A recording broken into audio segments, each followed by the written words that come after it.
Good morning. Who you gonna call? This is the Coon Busters, which we're gonna be having a Angry Black Men's Book Club. I had everything set up to come in 5 minutes early, and bear with me, everybody watching. This thing crashes only 4 or 5 minutes before I'm supposed to go on.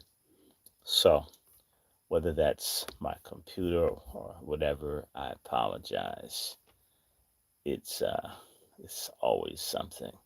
I really do think it's this damn stuff coming up Wednesday. So everything has been nutty electronically in DC for a whole 2 weeks. So bear with me. I can't get into Google or to Google Chrome. I was in restart the computer, do this, and it's just not giving me the option. Everything here is working, so it's something going on. It could be jamming.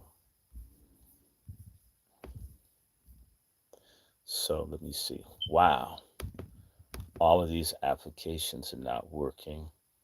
Let me see if I can get them off and we can get in.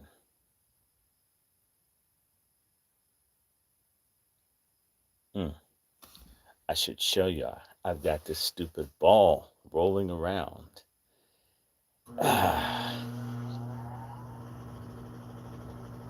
Okay, let me get these things all.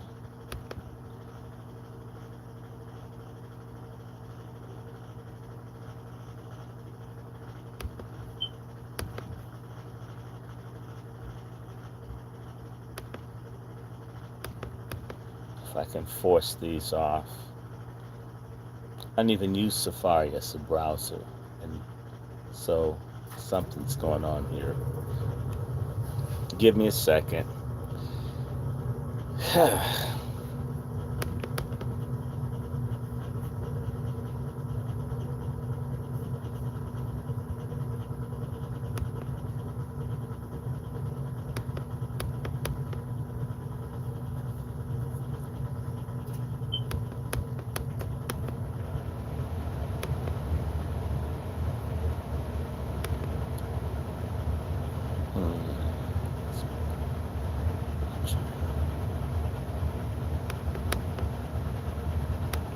Force you to quit.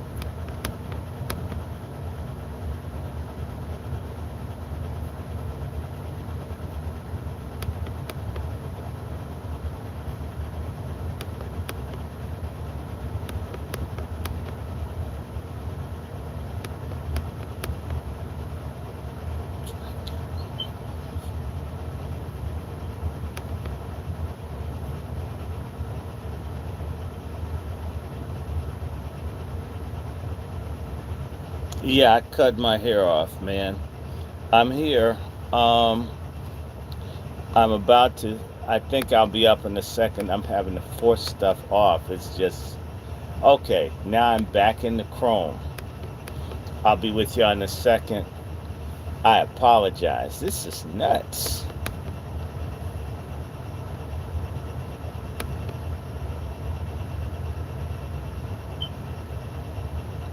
It doesn't look bad. It just, I may as well start the year off.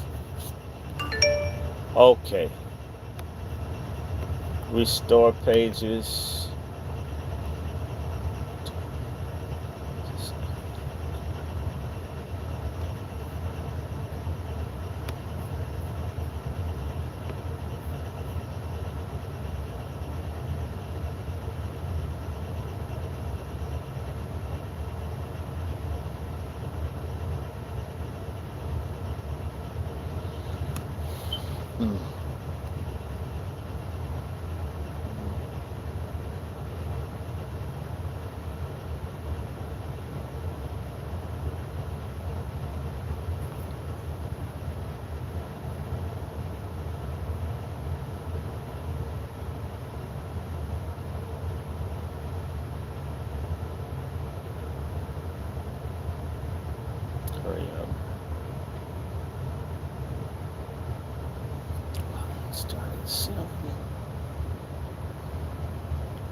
Peace and blessings. Good morning again, everybody. I You just can't make this stuff up. The entire thing crashed. The second I was about to go on, all of a sudden I couldn't get anything. Uh, that's all right.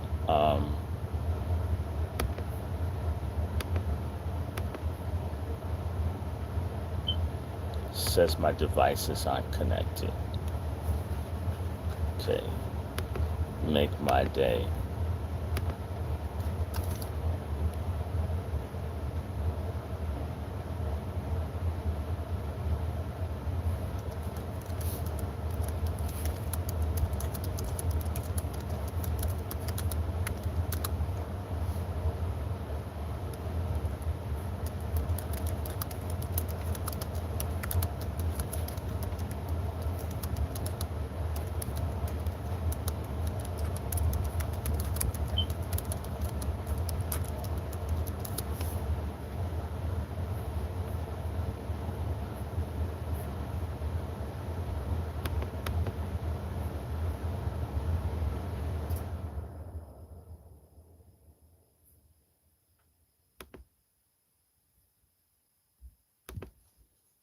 Mm-hmm.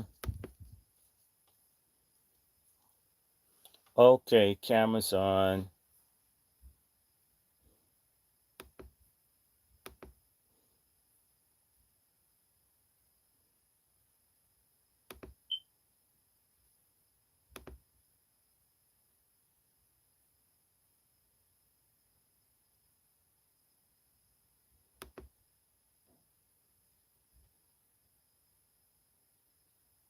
Okay, good morning. I think this stream's gonna work. Man, high speed ain't what it used to be. My lord.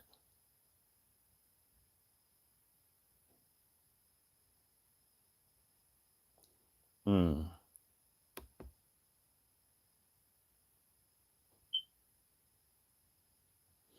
Something went wrong while displaying this page. Let me go to another.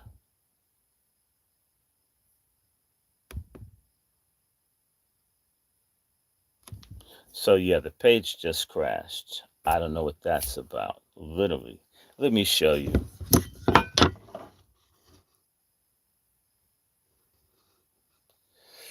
Yeah, I need to see this. So it just crashed. And that doesn't make any sense. It was working and then it stopped working. It might be hard on people this week.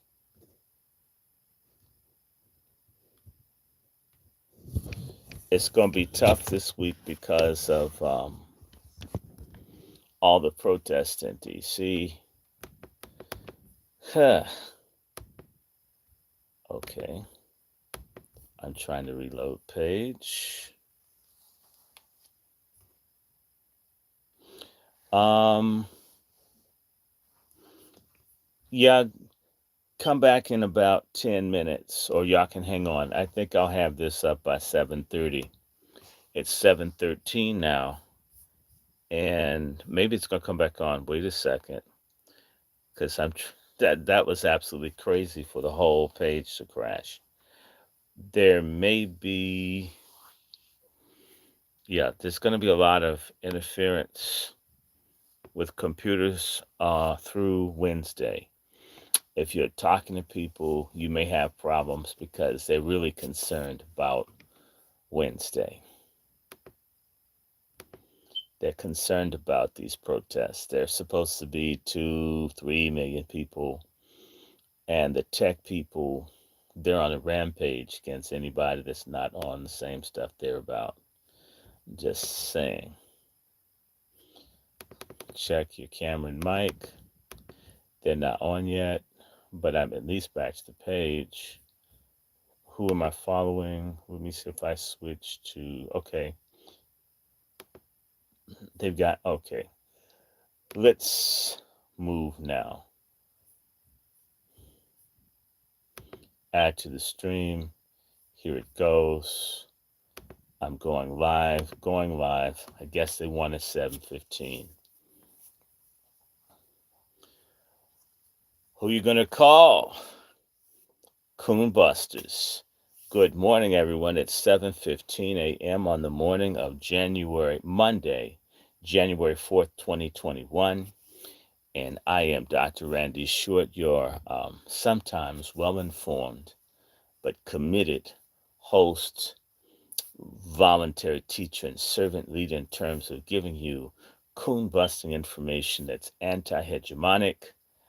I am proud to be a very teeny tiny grain of sand on the beach of Black social media and independent thought, giving thanks and honor to all of those, the Ron Herds, the late Patrick Weaver, the incredible Professor Black Truth, as well as Black Authority, as well as Vicky Dillard and the Fly Nubian Queens, as well as the West of Afro Synergy, Brother Darren Muhammad, Sister Jada Rendell, all of the people who are getting the information out. A very, very wonderful and happy first full week of the new year started yesterday, and this is the first full business week day of the year. So hello, welcome. We're going to be moving kind of fast here. I have a mission to continue to attack eugenics and various types of psychological warfare, feminism, and so forth. They all work together if you're looking at what I'm sharing with you. If you're not able to see or hear me through either if it's YouTube or the stream or the Facebook, you can always go to Randy Shorten YouTube, or you can come over to StreamYard. I think I'm Dr. Randy Short somewhere in there, but you can find me. The information is moving around. It's on Periscope and on YouTube and on Facebook. Pretty soon, it will also be on my Facebook pages, on my regular account. I'm thinking about 10 or 11 days, so bear with me. Now, I was trying to think how to start this off. Sometimes I want to just go through something quickly, but we're a few minutes behind. I wanted to go back to this book here, The Negro Project, and read some of it. And from there, again, we're going to be dealing with sex, eugenics, feminism. And so, without further ado, let me see, I've got water and grape juice. And again, if I did not know, Patrick Weaver of True Power is Mine, unfortunately, passed at his own hand on December 22nd, 2020. I must say to you, if you didn't see my small tribute to him, there were a lot of people who were reaching out, a couple who truly wanted to support him. I want you to know that he reached out to me. I reached back. I pleaded with him to stay in touch. His phone numbers changed. The social media didn't respond. When we'll be doing something on mental health very soon. There's a book called Mad in America, and there's some other documents, things I believe we need to put out here. Sad way to start my week off with that kind of information. If you got a mental problem or you're depressed, and there are a lot of reasons to be crazy and depressed, if you're Black in America, don't be afraid to get some help. Don't beat around the bush. Don't alienate and anger people that care about you by not being for real. You got my email. I know a couple of people that are mental health professionals that are very decent, that aren't going to put your business out in the street, that can make a referral. Get some help, get some help. And some people have heard me say it. They think I'm picking. I'll tell anybody I've got a super mixed family.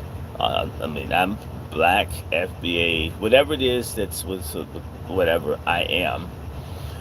But if you're involved interracially and that person's not like a high character or totally cool with black people, you're going to have problems in the coming years. This country is not going to become more tolerant, and a lot of folks in these little relationships are going to get their feelings hurt. Their kids are going to end up in foster care. They're going to end up getting killed by irate family members that never wanted a Negro around in the first place. Having said that, I've done my public service announcement.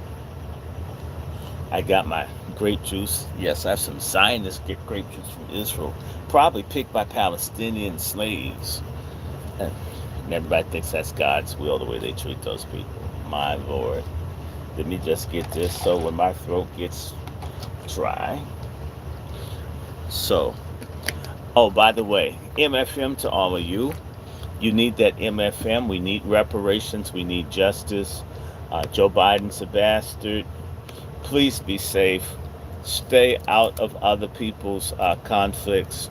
If the people in the master race want to fight each other, what business is that of yours? I want to thank everybody that sent me a piece. I want to let you know that I did get several books today. I'm going to get several books more.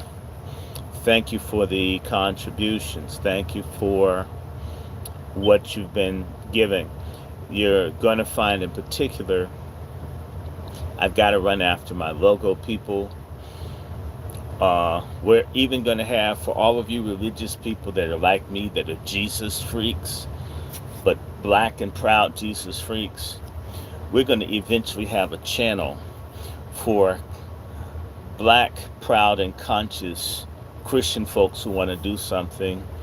Um, we're working within our fellowship to do stuff around farming and food. So, anyway, without further ado, again, who you're going to call? Combusters, MFM to everybody. You vac life. Don't let life vac you. 80% of frontline medical workers don't want the vaccine. Why are you thinking about it?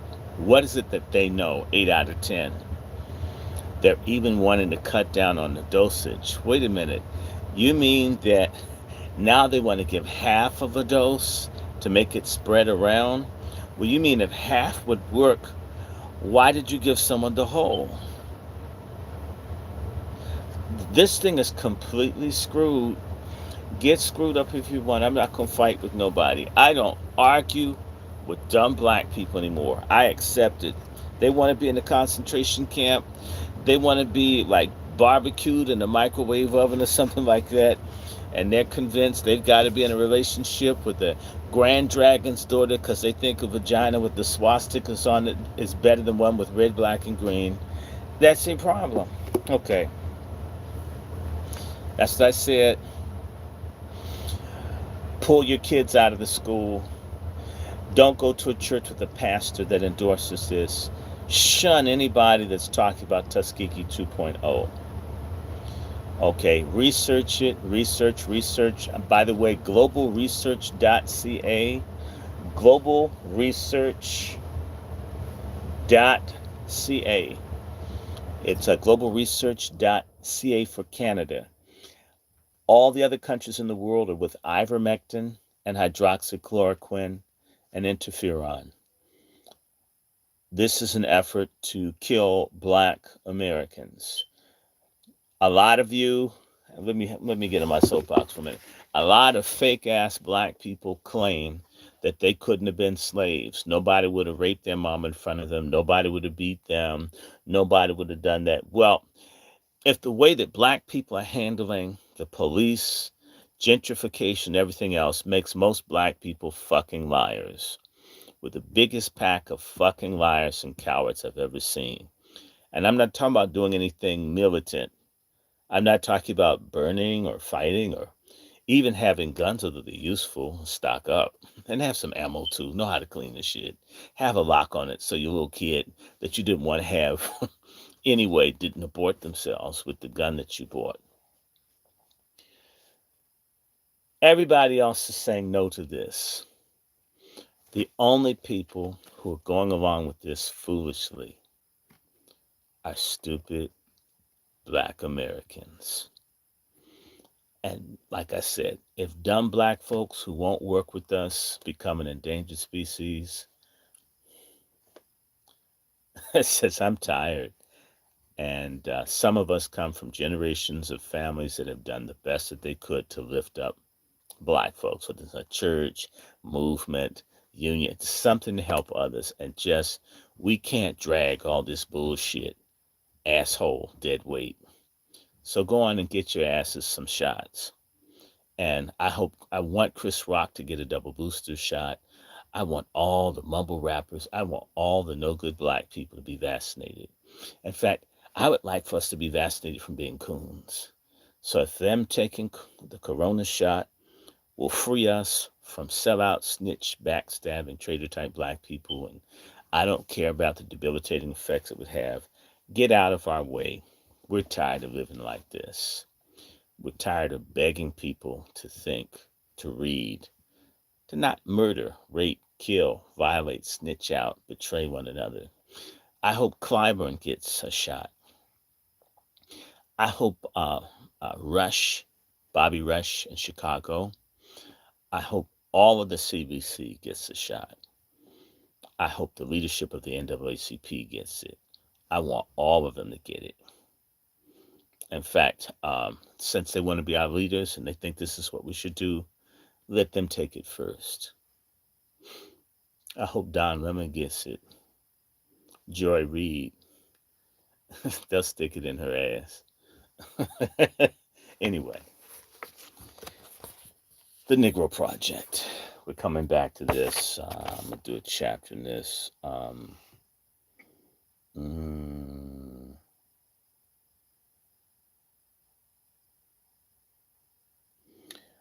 going to start, and I may skip through this. I'm going to start in chapter 5, and I'm going to see if I can do chapters 5, 6, and maybe 7. It depends. I'm going to try. Let's get ready. This is the Negro Project by Fleury. I've mentioned this to you before, and then we're going to have some fun. What's up with my hair? I cut it off. With COVID, the barber shops are closed, all this other stuff. It's a real annoyance. So I figured I may as well just cut the hair off and let it grow back. Okay, I want to thank all 60 people in the various platforms. I'm starting right now in chapter 5. This is chapter 5, the horrifying agenda of Planned Parenthood and the pro-choice movement. Listen to this. Human weeds, reckless breeders, spawning human beings who should have never been born. Margaret Sanger, founder of the American Birth Control League, from the Pivot of Civilization. She's making reference to us. We should have never been born. In the previous chapter of the book, we learned that Planned Parenthood came into existence on January 29th, 1942, when representatives of the 34 state chapters of the Birth Control Federation of America met to change the organization's name and bylaws. We learned that there was a good reason for doing this, as the public's acceptance of eugenics began to wane due to an association with Nazi Germany's race improvement program and the atrocities of Hitler's regime was committing in the name of race purity. We have seen that each state chapter included the words birth control in its mission statement, and that one of its affiliates, New York State, actually used the word eugenic in its bylaws. The language stated that its goals of the state's chapter was to organize on sound eugenic, social, and medical principles, interests, and knowledge of birth control throughout the state of New York as permitted by law. We have also seen in these pages how these affiliates replaced the words birth control with a more palatable euphemism, Planned Parenthood, to disguise the true nature of the eugenic movement, to wipe out those who the eugenicists consider to be unfit through various means, such as segregation, that means it's blacks, anti-miscegenation law, blacks, new restrictions on immigration, which also includes blacks, sterilization, which included blacks, and ultimately through abortion, blacks. We have detailed how Margaret Sanger, the mother of the birth control movement, had a particular animus towards minorities, and at the top of her list were Black Americans. Her supporters claimed that her Negro Project had only the noblest intentions and that she was merely trying to empower women, especially poor Black women, by giving them access to reliable information on birth control. But a closer examination of the facts reveals that such was hardly the case. In the first place, Sanger considered all minorities inferior and unworthy of life. Blacks held a particularly low rung on the ladder for no other reason than for the color of their skin. What else can explain her alliance with the New Jersey Ku Klux Klan, whose ladies' auxiliary she addressed in 1926? Why would she have anything to do with avowed racists like Lothrop Stoddard, S. Adolphus Knopf, Harry Laughlin, and Madison Grant? And why, to her dying day, did she never lose ties to such individuals? Secondly, given her hatred for organized religion, especially the Catholic Church, the fact that Black Americans, just as they are today, were the most deeply religious people in the country must have rankled her on a most visceral level. When she wrote her infamous letter to Clarence J. Gamble on December 10, 1939, she was well aware that despite the inroads made by the birth control movement in Black churches, opposition to her message remained quite strong among Black pastors and their congregations. To Sanger, this simply would not do. Thus the need, as she saw it, to hire 3 or 4 covered ministers, preferably with the social service background and engaging personalities, to finally seal the deal and infiltrate these Black churches with the eugenics agenda. Because of this agenda, Black Americans have paid a frightful price at the hands of a woman who, along with her willing accomplices in the eugenic movement, established an organization that has been responsible, first, for an untold number of sterilizations of unsuspecting Blacks, and on later, for the millions of abortions that have been performed on Black women. While we don't know for certain how many abortions were done on Black women alone by the American Birth Control League, its successor, the Birth Control Federation of America, and finally by its successor, Planned Parenthood, prior to 1973, we do know that since then more than 3,000 procedures have been carried out per day since abortion was declared a fundamental constitutional right by the United States Supreme Court. And upwards of that, 35% of all abortions are performed on Black women. The Black community has been especially hardest hit by abortion and has paid dearly, to the tune of more than 17 million of these procedures. And this is all thanks to Margaret Sanger, her followers at the time, and those who continue to carry out her bloody legacy and her horrifying pro choice agenda. Thus, the aim of this chapter is to examine that agenda and to gain a clear insight into what Planned Parenthood and its sister organizations like the National Abortion Rights Action League have in store for American citizens of black descent. When, for example, did Planned Parenthood begin performing abortions? Why are so many of its clinics located in America's black inner cities? Why have atrocities such as those that were committed in the Philadelphia clinic that were run by the late-term abortionist Kermit Gosnell not received the badly needed coverage in the mainstream media that they so richly deserve? And while its position on such forms of birth control, such as RU 487, the so called morning after abortion for shit pill, is so well known, why do supposed civil rights groups like the NAACP refuse to take an official position on the most savage form of birth control imaginable, abortion?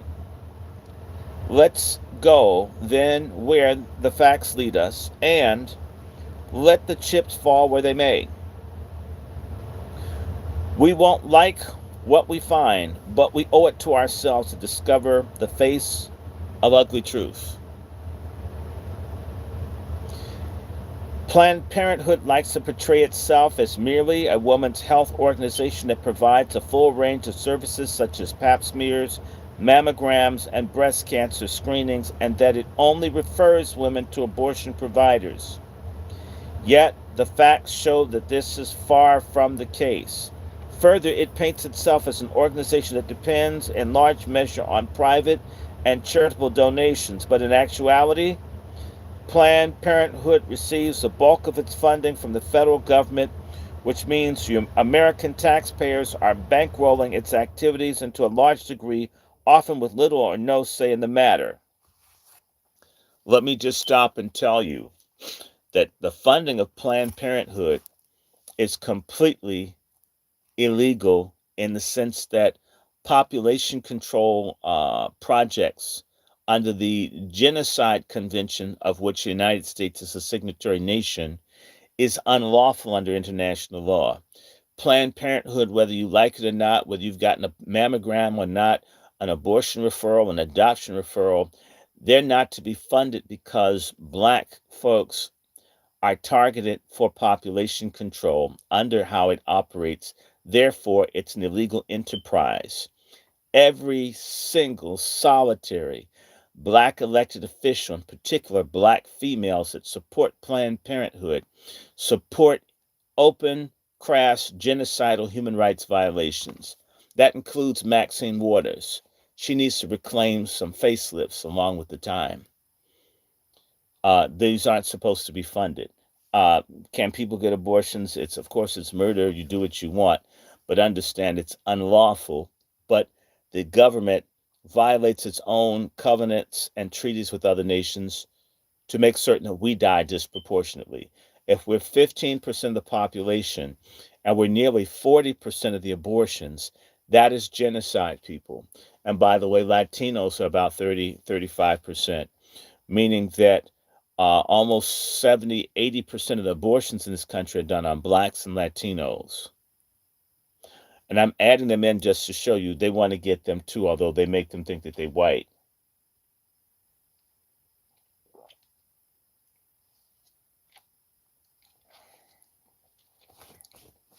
Here we go. Consider this. Planned Parenthood received over $350 million in tax money in 2006, over $360 million in 2009, over $500 million in 2012. Notice how Obama gave even more. Obama gave almost 50% more than Bush.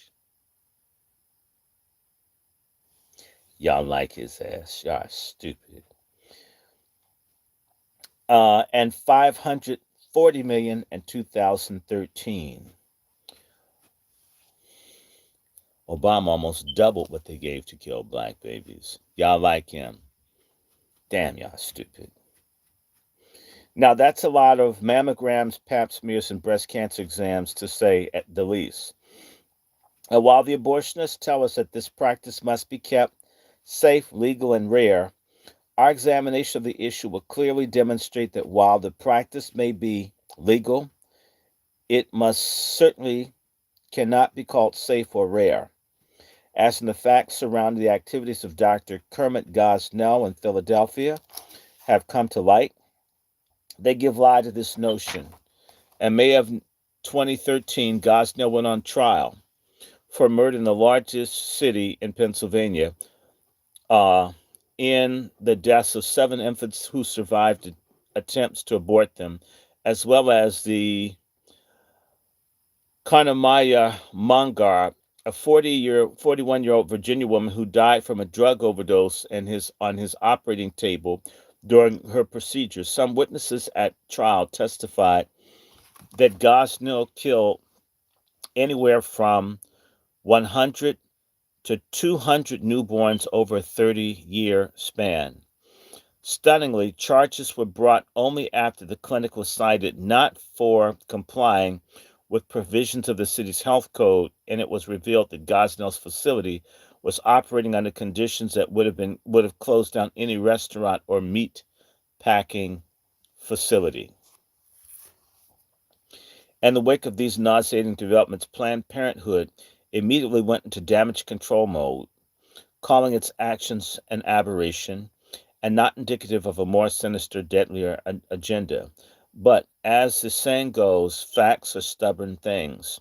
So let us examine facts about abortion and Planned Parenthood's transformation from a supposed women's health organization whose founder publicly opposed abortion into the nation's largest abortion provider, which enabled Gosnell, to whom we shall return shortly, to run his house of horrors in the city of brotherly love for so many years, almost without detection.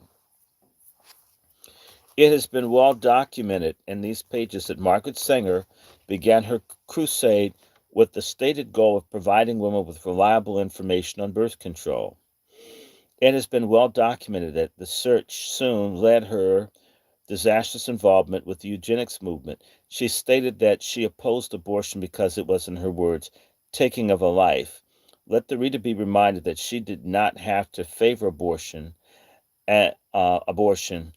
as she was an advocate of sterilizing those whom she and her fellow travelers decided were unfit or inferior for any number of reasons and should therefore be kept from bringing any more of their progeny into the world. Sanger continued to publicly oppose abortion for more than 20 years after the birth control, changed its name to Planned Parenthood Birth Control Federation of America changed its name to Planned Parenthood Federation of America in 1942.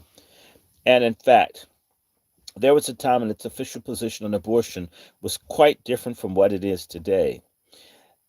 As late as the early 1960s, it made itself quite clear when it issued the following public statement: an abortion kills the life of the baby after it has begun.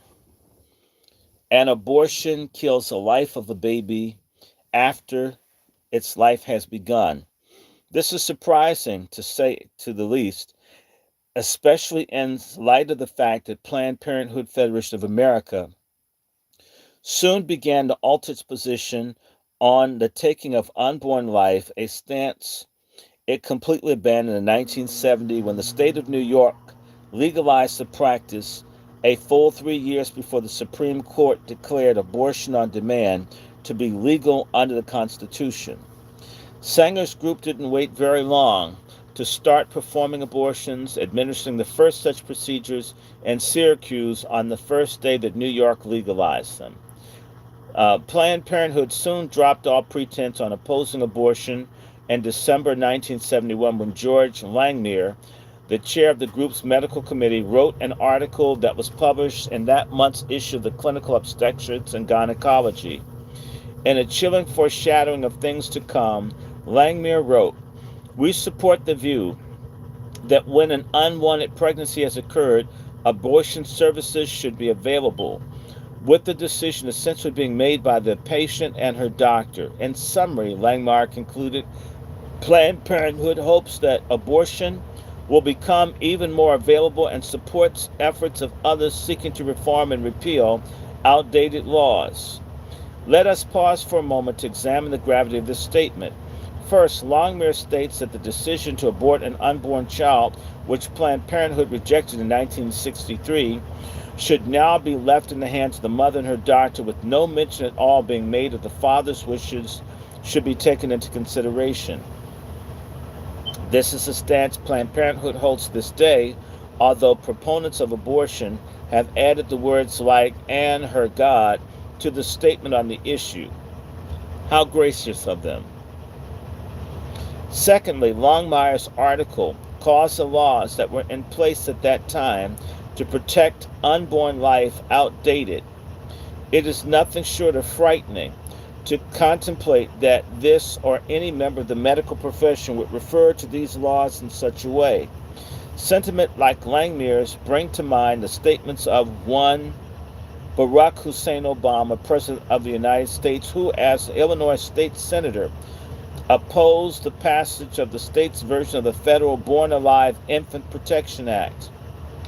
As the reader will recall, this law would protect survivors of failed abortions by providing them with basic medical services that any patient in a hospital would come to expect, even if they only survived outside their mother's womb for even a few minutes. But Obama opposed this law because, as he put it would have violated the wishes of the mother to terminate her pregnancy and the life that would have resulted from it. It is most telling indeed that Obama was the only senator in the land of Lincoln who voted against this law not once but twice. Thousands of babies in America survive abortions. They are subsequently murdered by nurses and doctors. The Obama that most of you voted for and supported believes in killing babies. Even if they tried to kill the baby and the baby made it out anyway, kill it anyhow. Obama's for baby killing. And so is the CBC. The Born Alive Act is still trying to get through. It's universally opposed by black women in Congress. There's not one black woman and the Congress of the United States that thinks it's cruel and unusual to murder a baby that survives an abortion. This is why I talk to certain black women with such disrespect. They have no respect for life and they get a pass because they're female. It's presumed they have a little more sensitivity than men. Bullshit. It's a fucking lie. And that women are lying. This pork chop feminism has destroyed femininity, the maternal instinct, and the decency that black women have characteristically had.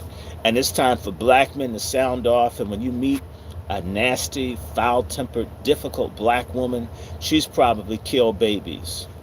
She's a killer. Her nasty attitude's a warning. Why would you want to be with someone that would kill life inside of them? They'd probably kill your baby inside of them.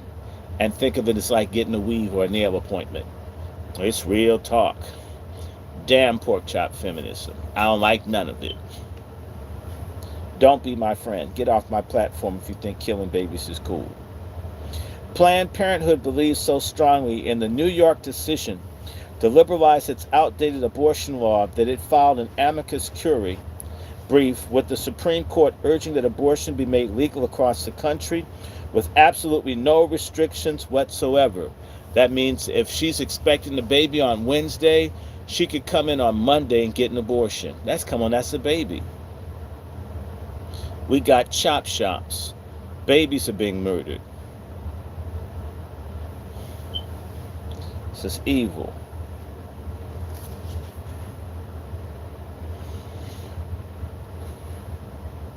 Furthermore, it was so confident of its position that it began to offer abortions in New York City in January of 1973.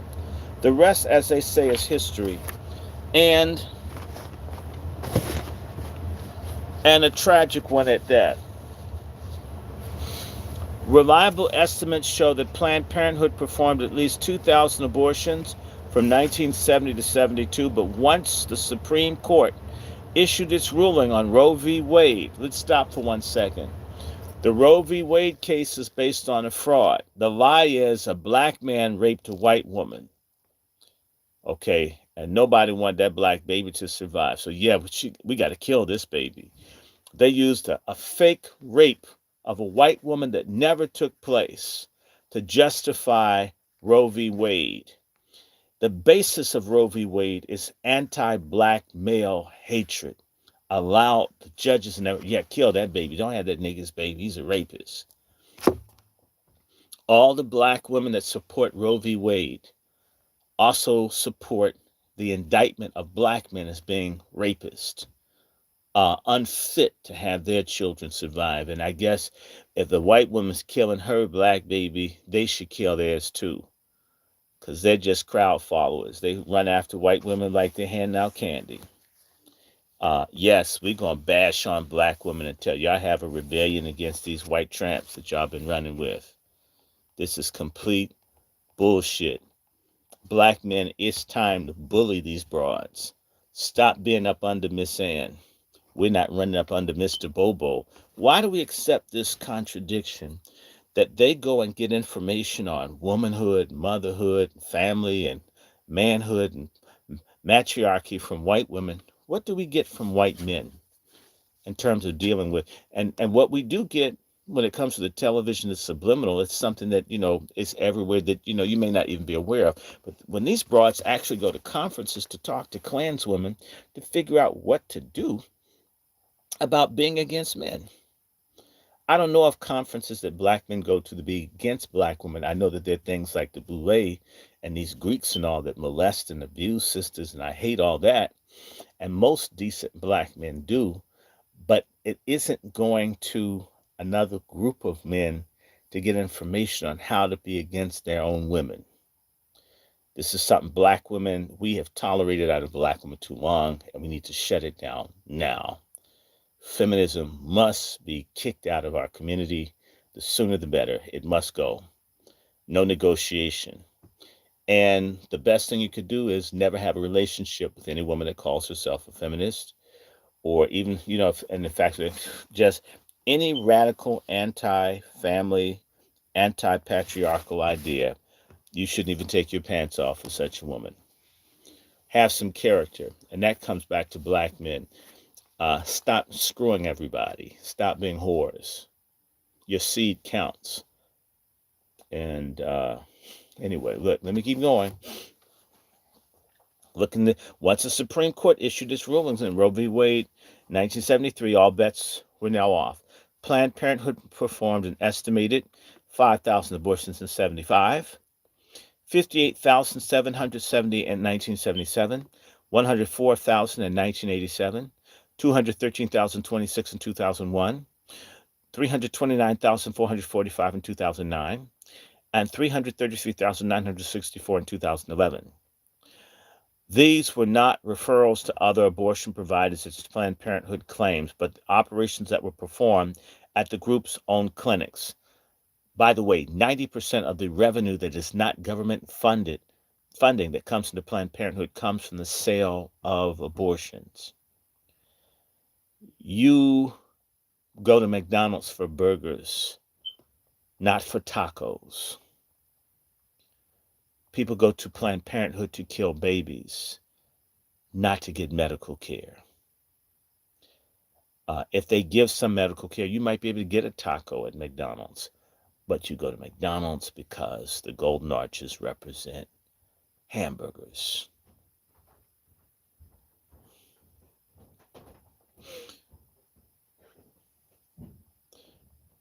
And remember that most of these procedures were carried out on black women. Let me read that again. Most of these procedures were carried out on black women. Let me read these numbers again. So these are mostly black women. Look at this. 58,700, mostly black babies killed in 77. 104,000 in 1987. 213,000 in 2001, 329,045 in 2009, and 333,964 in 2011. We talk about black on black crime or cop shooting or this, that, and the other. And these folks are killing black with the support of a lot of weak simp pimp niggas who don't want to step up as fathers and a whole bunch of broads that think killing a baby is like getting a nail appointment. If we don't value our all black lives, why should we be surprised if other folks don't shoot us, handcuffed or with our hands in the air? Real talk. We've encouraged people to kill us by not valuing our lives. Considering these numbers, can pro-choice movement seriously claim to have achieved its goal of making abortion a rare occurrence? Imagine they've gone from 5,000 to 333,694. They want to make abortion rare. Are you kidding me? I want to bring to your attention this thing called Freakonomics, that these people believe that if the crime rate is determined by how many abortions are given to black women. The more abortions that black women have, the lower the crime rate is. It's called Freakonomics. Excuse me. So if they kill 10% of black babies, the crime rate will go down 10%, meaning that they got a theory that crime is based on black birth. It's a justification to kill black children. And this is discussed in universities and put in books, and some pork chop feminists believe this stuff. Let us turn to the pro-choice argument that abortions must be conducted safely, that the woman suffer no ill effects from the procedure. It makes no mention in this argument of the fact that the baby growing in the womb is a human being as well, and that except in the cases where the child is born despite the attempts to abort it, the baby is almost always killed, which hardly makes the abortion safe for the child in question.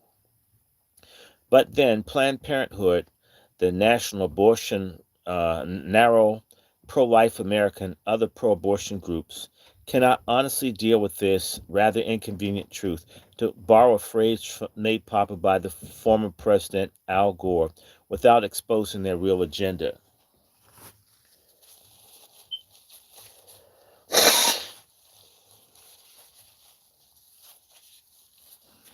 Every now and then, though the mask slips, we get a glimpse of what lies at the heart of the pro-choice movement. This brings us back to the aforementioned Dr. Gosnell, who received his comeuppance when he was convicted on 3 counts of murder in May of 1913 and the deaths of children who were born alive despite his attempts to kill them in the womb. He's not quite getting the story right. Let me stop and tell you that Dr. Gosnell, a black doctor in Philadelphia, killed as many as 17,000 children. I repeat, 17,000 children. And he kept them in jars, kept their feet, kept their hands, kept their heads. And the way that he killed the babies is he would get the women to have the baby and then take scissors and cut the baby's spinal cord after it had been born. They killed thousands and thousands of live black babies. He got busted in 2013. That's not 100 years ago, coons. That's not back in 1850. That's right now. And by the way, when Barack Obama, who all of you guys like, y'all love his ass, faggot. When he was asked about Gosnell and all the babies being killed, he says we have to leave this to the courts. Well, when the courts convicted him, he made no statement. Understand me. And while they were looking at Gosnell, what was the reply that Barack Obama said? You can go and find it in YouTube. God bless Planned Parenthood. I'm not aware of anything that Obama said that was black that God should bless.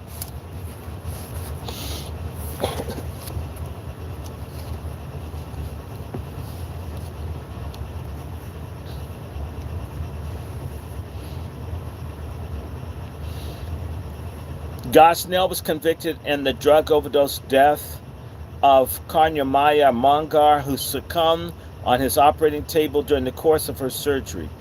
As the trial unfolded, grisly details emerged about the manner in which the remains of the butchered children were handled. The condition presents in Gosnell's Chamber of Horrors, and disgustingly, his attitude towards both his patients and the children whose lives he had snuffed out before they'd even had a chance to be born. Needless to say, the story made national headlines and raised a firestorm of outrage across the country. When NARO, to its credit, issued a statement condemning Gosnell's actions, Planned Parenthood circled the wagons and poo-pooed his activities merely as an aberration and not all typical of what regularly takes place inside of an abortion clinic. The statement is laughable on its face for the simple reason that Planned Parenthood unabashedly supports the deplorable, despicable, and barbaric practice known as late term or partial birth abortion. So it's inconceivable that any rational thinking person could come to such a conclusion. Then amazingly, the group blamed Gosnell's action on its favorite target, the pro-life movement, and followed up by calling for fewer regulations on abortion. The answer is regulate it less so they can kill more, right?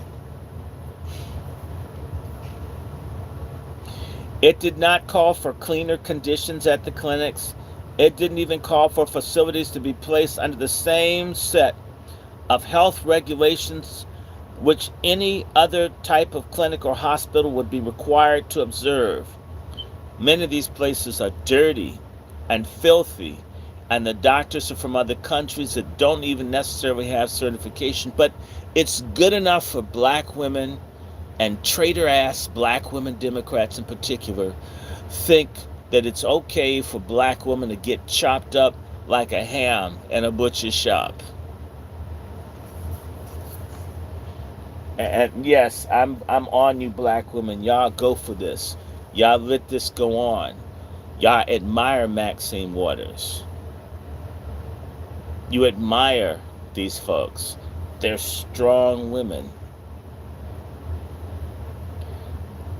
Mm-mm. I would never get with a woman that had an abortion. I would never date a woman that had an abortion. I would never marry a woman that had an abortion. Awful.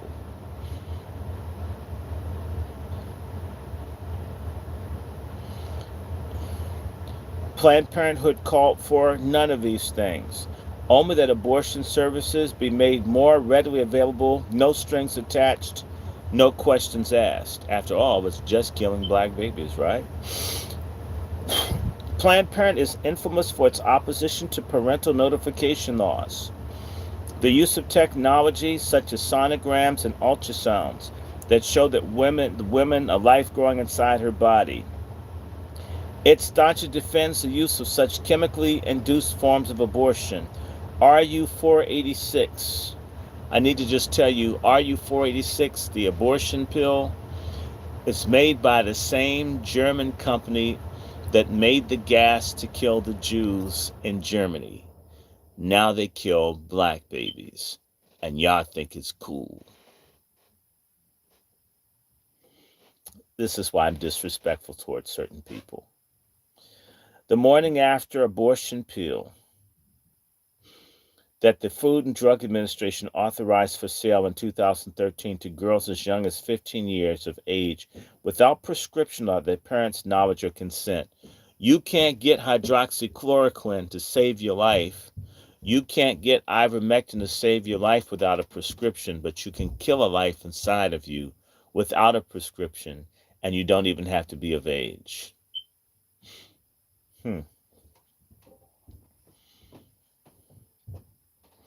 But on the other hand, it says nothing about the value of lives taken by abortion.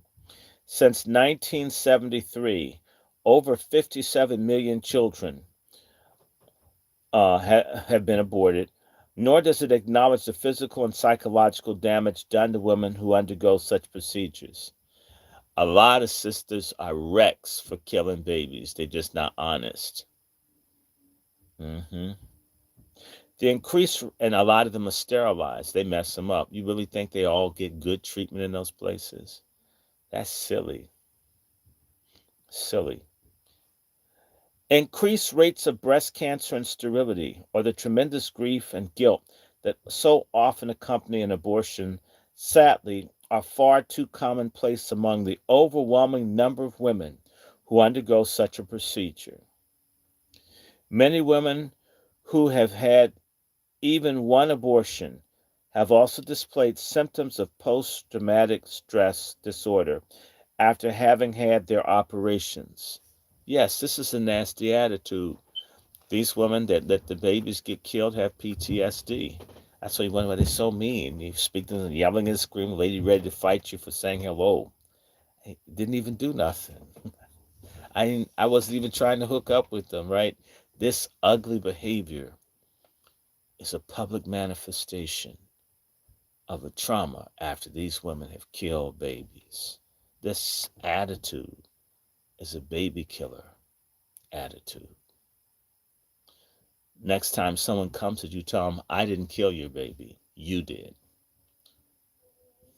hmm take the authority back in the community, brothers. Stop making excuses. Stop trying to hook up with them because all they're going to do is kill your baby too. And a lot of folks are sterile. A lot of women can't have babies. They got messed up. And a lot of women can't have babies. They won't tell you why. And it's embarrassing. Then they can't have a child. Then a lot of women end up, being gay behind this stuff. They do. That's why so many sisters out here. Anyway,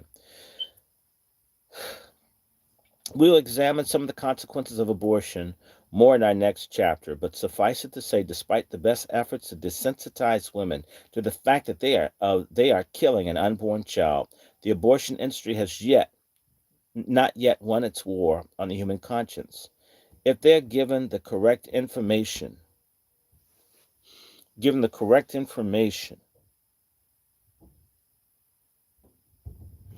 about the risk of abortion to both their physical and psychological health, there is still at least a glimmer of hope that many women will make the right choice and decide to let their baby live after all.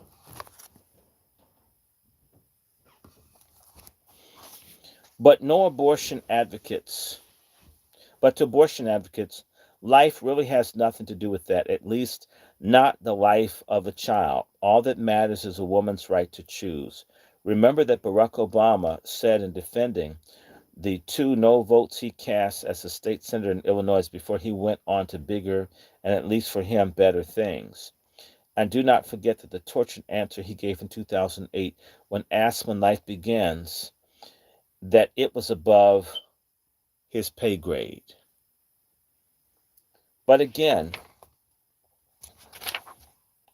life has nothing to do with it.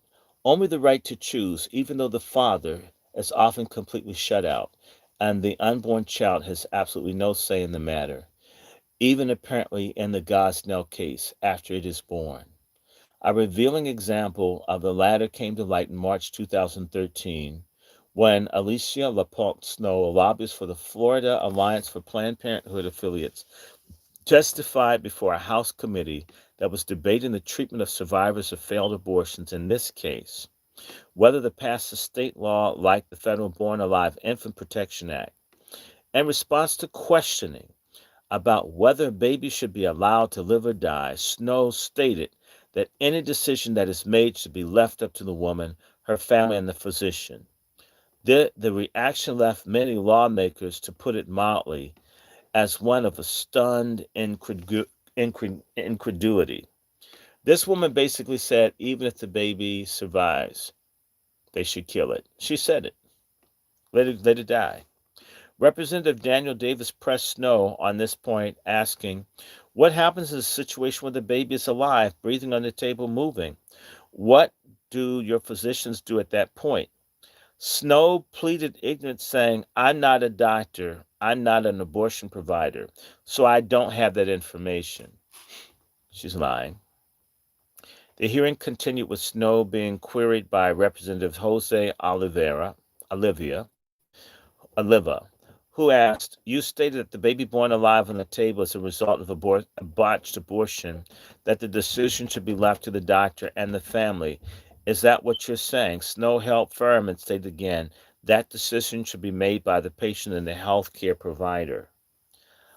Oliva continued to press on this point, asking Snow, "I think that at that point the patient would be the child struggling on the table. Wouldn't you agree?" Snow seemed genuinely taken aback by this rather simple exercise in logic and admitted, "That's a very good question." But Snow neither could nor would deal with it, adding, "I really don't have the answer to that. I would be glad to have some conversation with you about this." Evidently, this was above her pay grade. But it was Snow's answer to another question that was truly jaw-dropping. When asked, "What objection could you possibly have to obligate a doctor to transport a child born alive to a hospital where it seems to me that they would most likely be able to survive?" she replied that Planned Parenthood was supposedly concerned about those situations in which, it had been as in a rural healthcare setting, the hospital is 45 minutes or an hour away. That's the closest trauma center or emergency room. You know that there's just some logistical issues involved that we have some concerns about. So what was so that was what lay at the heart of the matter, according to the nation's largest abortion provider, was that there wouldn't be enough time, or that it would just be too hard to reach a hospital where the child could receive even the most basic medical treatment or care. This obscures the obvious legal ramifications that attach to Planned Parenthood's position that those who allow or enable the baby to die after it had been born alive are guilty of manslaughter at the very least and murder at the very worst. Snow's candor in her testimony and Planned Parenthood's complicity in the death of children, whose only crime is that they survived attempts to kill them before being born, is and should be shocking to a truly compassionate person. Sadly, though this sentiment isn't nearly as rare as one might think, so many so called intellectuals have no problem at all with what is increasingly referred to as post birth abortions. In the case of Peter Singer, an Australian professor of bioethics at Princeton University in Princeton, New Jersey, is particularly insightful. Singer first gained notoriety in the 1990s for his involvement in the animal rights movement, and his book, Animal Liberation, argued that animals should have the same rights as human beings and is widely regarded as the Bible of the movement. Singer, like a lot of animal rights advocates, is decidedly pro choice, but he takes his position to a much higher level with his outspoken support for post birth abortion. Professor Singer's views hark back to the rationale the German Nazis used to justify atrocities they committed under the T4 forced euthanasia program, as we examine in Chapter 3 of this work. As the reader will recall, the program started out with children who were severely disabled or handicapped, but it was soon expanded to anyone, adults included, whom the regime considered unworthy of life. Singer has gone on the record as saying that parents should have the right to kill their disabled children up to the age of 2 years. Further, this man that believes that animals are at least equal and in some cases superior to humans holds the view that life does not begin at the moment of conception and that a child does not possess rights until the age of 4 months because that is the age which he holds that personhood begins. To call this statement breathtaking is an understatement of the first magnitude, and it says a great deal about the administration at Princeton that it would even consider hiring a man who holds such anti-human views, let alone make him a tenured professor in charge of shaping impressionable young minds, is beyond the realm of human comprehension. But is just as mind-boggling as any parent who cares about human life would pay good money, in Princeton in this case, tens of thousands of dollars in tuition, to have him teach this intellectual dreck to their children. It also speaks volumes. Another Ivy League school, Yale University in New Haven, Connecticut, not only endorses his position but hosted a conference on non-human personhood featuring Dr. Singer and like-minded academics in December of 2013. The university's own article about the conference, which is titled Personhood Beyond the Human, and which was co-sponsored by something called the Non-Human Rights Project, sought to lend legitimacy to the chilling proposition that rights are somehow granted by people and not by God. If such is true, then can it not therefore be said that in the case of those who survive failed abortions, that it is perfectly permissible to deprive them of their right to live? And if true, that the rights are not granted by God as stated by the Declaration of Independence, but by man, does it not then follow that we have no rights, unalienable or otherwise, and that those rights that we do possess can be taken away from us at any moment for any reason? These would seem to be rather simple questions, almost no-brainers, in fact, to sane, rational people, but not to Peter Singer and those of like mind.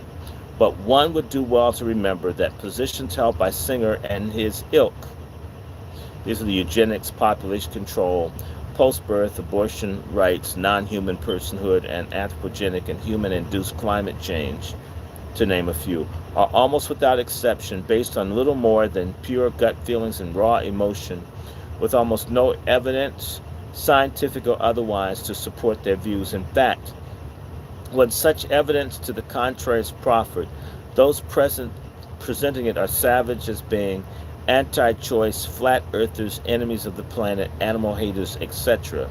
What is worse is that they're often singled out for harassment or humiliation in any number of ways.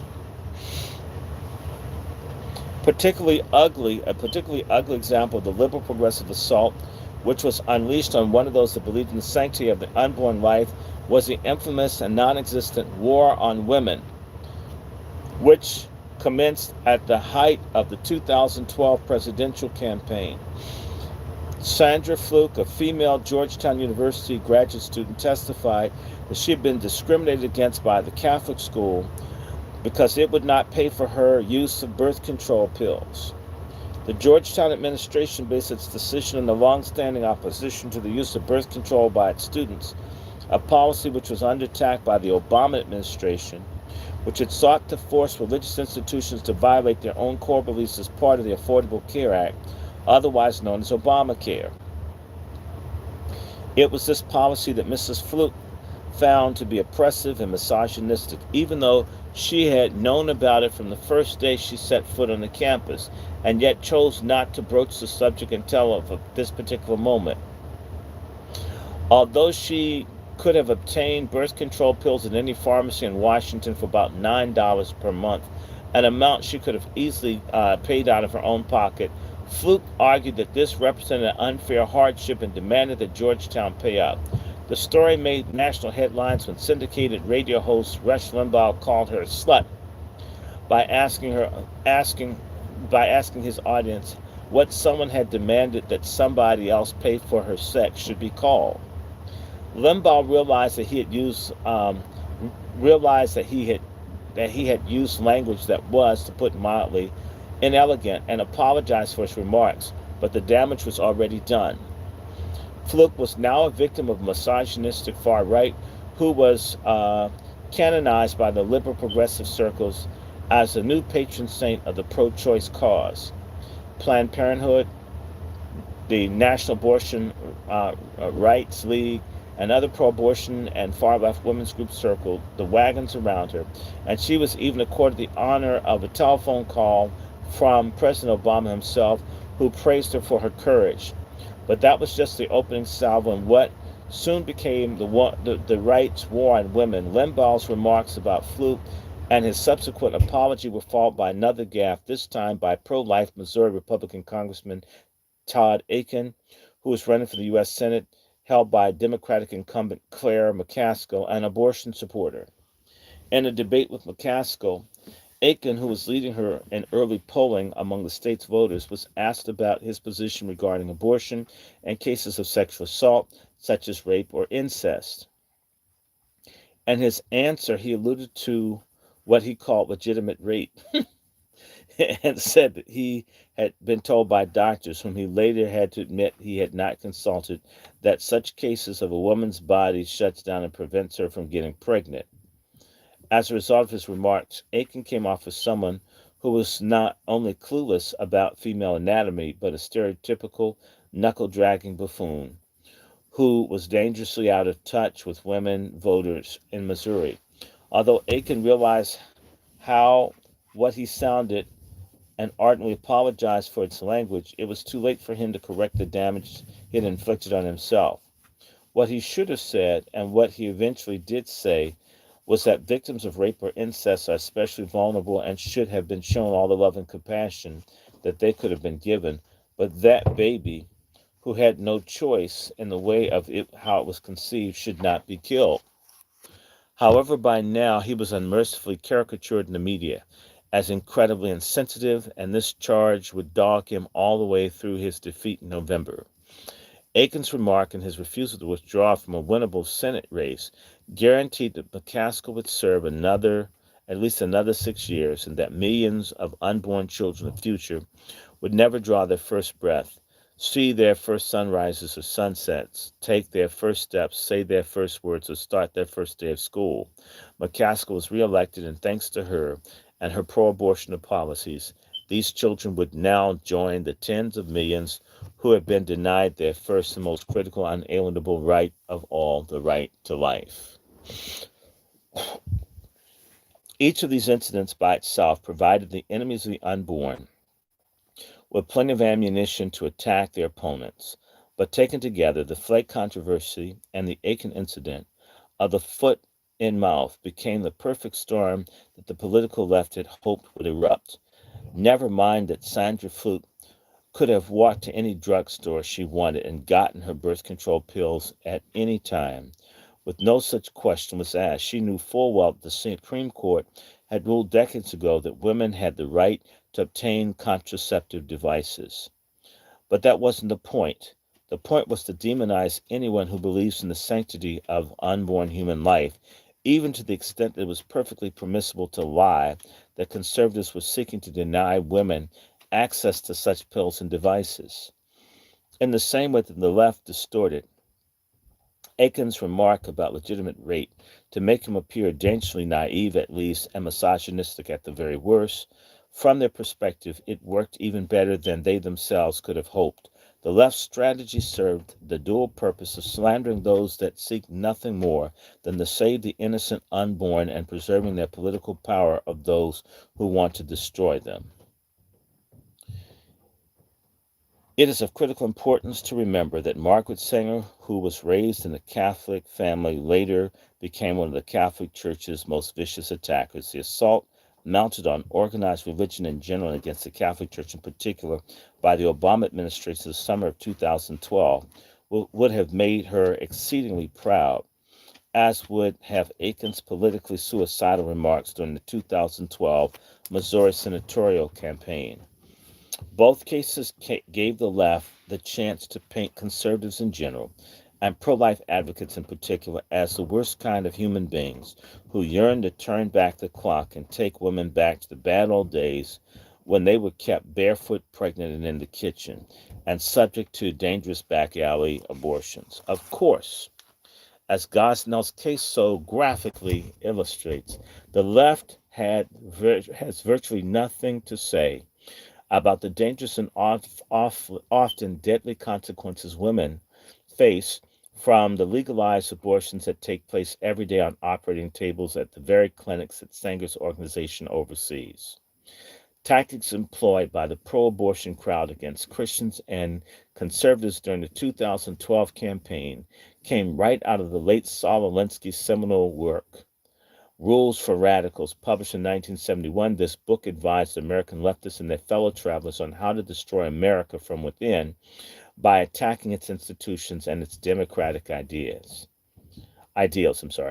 Dedicated to the first radical, Lucifer, Rules of Radicals is a book that operates from the premise that the world must not be taken the way that it is, but rather on how it should be.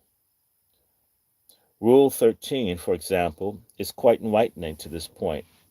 Pick the target, freeze the target, personalize the target, and polarize it. The importance of this tactic must not be underestimated, particularly in regard to abortion. As we've seen, the left immediately picked the target. Organized religion and pro-life supporters froze the target through ridicule, lies, and deception. The war on women and the return to bad old days. Personalized the target again, those who believe in the sanctity of unborn human life. And polarized the target, pro-life supporters who are extremists who want to deny women the right to choose. Obviously, the left learned all too well what Alinsky had taught, especially where the life issue is concerned. When the likes of Sandra Fluke, Nancy Pelosi, Jesse Jackson, Barack Obama, Carl Levin, Barbara Boxer, Dianne Feinstein, et al. Seized on the birth control issue and the 2012 campaign to demonize conservatives, Christians, and others who believed that the unborn child should not be butchered in their mother's wombs, they accused them of waging a war on women, but what they were actually doing was using this patently false narrative as cover for the real war the left had been conducting for nearly 100 years, a war against the womb itself. For nearly 50 years, it had glossed over Margaret Sanger's racist past and the fact that she was hell-bent on exterminating as many minorities as possible through by as many means necessary. It is strangely silent about the clear evidence of the physical, psychological, and emotional damage suffered by millions of women from legalized abortion since 1973. And it certainly does not want to discuss the atrocities that have been committed at abortion mills across the country by the likes of Kermit Gosnell, George Tiller, and heaven knows how many other of those so-called doctors who have forsaken the sacred oaths to do no harm. Reverend Levon Ewell, pastor of the Bible Church of Ypsilanti, Michigan, director of the National Black Pro-Life Congress, estimates that for every Gosnell or Tiller about whom we know, there are likely thousands of others operating under the radar screen and are doing exactly the same thing. Further, abortion supporters almost completely ignore the Holocaust that's being perpetrated on Black Americans by Planned Parenthood, NARAL, and other like-minded groups, but proudly point to the fact that Reverend Martin Luther King Jr., who gave his life fighting to secure full citizenship rights for Black Americans, was the first recipient of the Margaret Sanger Award in 1966, when Planned Parenthood's official position on abortion was quite different from what it is today. They use his acceptance of this award as some sort of validation of abortion, but his niece, Dr. Alveda King, has quite a different view of the matter. A pastoral associate of Priests for Life based in Staten Island, New York, Dr. King has this to say about the nation's largest abortion provider's use of her uncle's name and image on its website. Planned Parenthood is no stranger to deception. Dr. King, who experienced abortion herself, continues, I know this firsthand because prior to my abortion, a Planned Parenthood doctor told me that my baby was just a blob of tissue. Now Dr. King says Planned Parenthood is trying to imply that my uncle, Dr. Martin Luther King Jr., would somehow endorse the organization today. He most certainly would not. King adds, Uncle Martin accepted an award from Planned Parenthood in '66 when abortion was illegal in every state and before Planned Parenthood started publicly advocating for it. And Planned Parenthood's own citation for Uncle Martin's prize, Dr. King elaborates, not only is no mention of abortion made, it states that human life and progress are indeed indivisible. In 1906, neither the general public nor my uncle was aware of the true agenda of Planned Parenthood, an agenda of death that has become painfully obvious as the years have unfolded. Dr. Martin Luther King Jr. said, "The Negro cannot win if he's willing to sacrifice the future of his children for personal comfort and safety, and injustice anywhere is a threat to justice everywhere. There's no way he would want his name or image associated today with Planned Parenthood, the group most responsible for denying the rights of over 145 million babies killed by abortion, one-third of them African American. There's no way my uncle would condone violence or abortion, violence that Planned Parenthood has always tried to mask, which brings painful death to babies and can result in torn wombs, serious infections, and emotional devastation for the mothers. Let me be clear," Dr. King concludes. "Planned Parenthood must stop lying to my family and to the entire community of humanity." The heartfelt and sincere sentiments expressed by Dr. King in exposing the agenda of the nation's largest private abortion provider were presaged by the Reverend Johnny Lee Hunter on Columbus Day in 1999 when he led a march to the steps of the U.S. Capitol to protest two Supreme Court decisions, the 1954 ruling on Brown versus Board of Education and Roe v. Wade nearly 20 years later. Reverend Hunter, a national director of Life, Education, and Resource Network, organized the march and issued a blunt and scathing statement about abortion and the damage it has wreaked on the black community for more than 40 years. Civil rights, Reverend Hunter declared, doesn't mean a thing without the right to life. Dedicated and truly compassionate black leaders like Dr. King and Reverend Ewell and Hunter have seen through the smokescreen of lies and obfuscation about the reality of abortion that are too often utilized by the pro-choice movement to advance its agenda, and they have brought the ugly truth to life, a truth which is borne out by these two facts alone from Planned Parenthood. In 1992, according to its own records, 23.2% of the women who underwent abortions at Planned Parenthood affiliates were black, even though they comprise only 13% of the total female population of the United States. And 4 years later, the group's research arm revealed that 31% of the abortions of these affiliates were performed on black women, even though they made up only 14% of all women in childbearing age. Calling it the number one killer of blacks in America, Hunter decries the damage abortion has done. We're losing our people at the rate of 1,452 a day. That's pure genocide. There's no other word for it. Hunter further condemns the nearly wholesale embrace of abortion by black Americans. Sanger's influence on the whole mindset that Planned Parenthood has brought into the black community say it's okay to destroy your people. We have bought into the lie. We have bought into the propaganda. Addressing the loss of generations of potential future black leaders through abortion, Hunter goes further. We are destroying the destiny and purpose of others who should be here, he laments. Who knows the musicians we've lost? Who knows the great leaders the black community has really lost? Who knows what great minds of economic power we've lost? What great teachers? Indeed, who? But Hunter draws from his own personal experience in his travels across America to show that Planned Parenthood places many of its abortion mills as possible in the black inner city neighborhoods. When I travel around the country, Hunter relates, I can think of only one abortion clinic I've seen in a predominantly white neighborhood. The majority of the clinics are in black neighborhoods.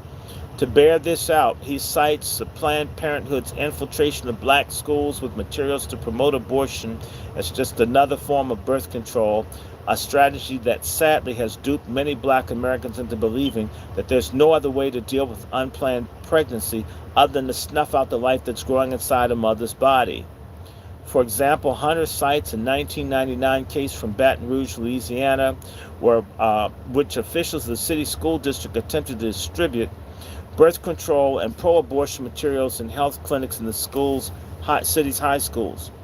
Hunter smelt the rat, and when he delved into the issue, he found that such materials were to be handed out only in the city's black high schools and nowhere else.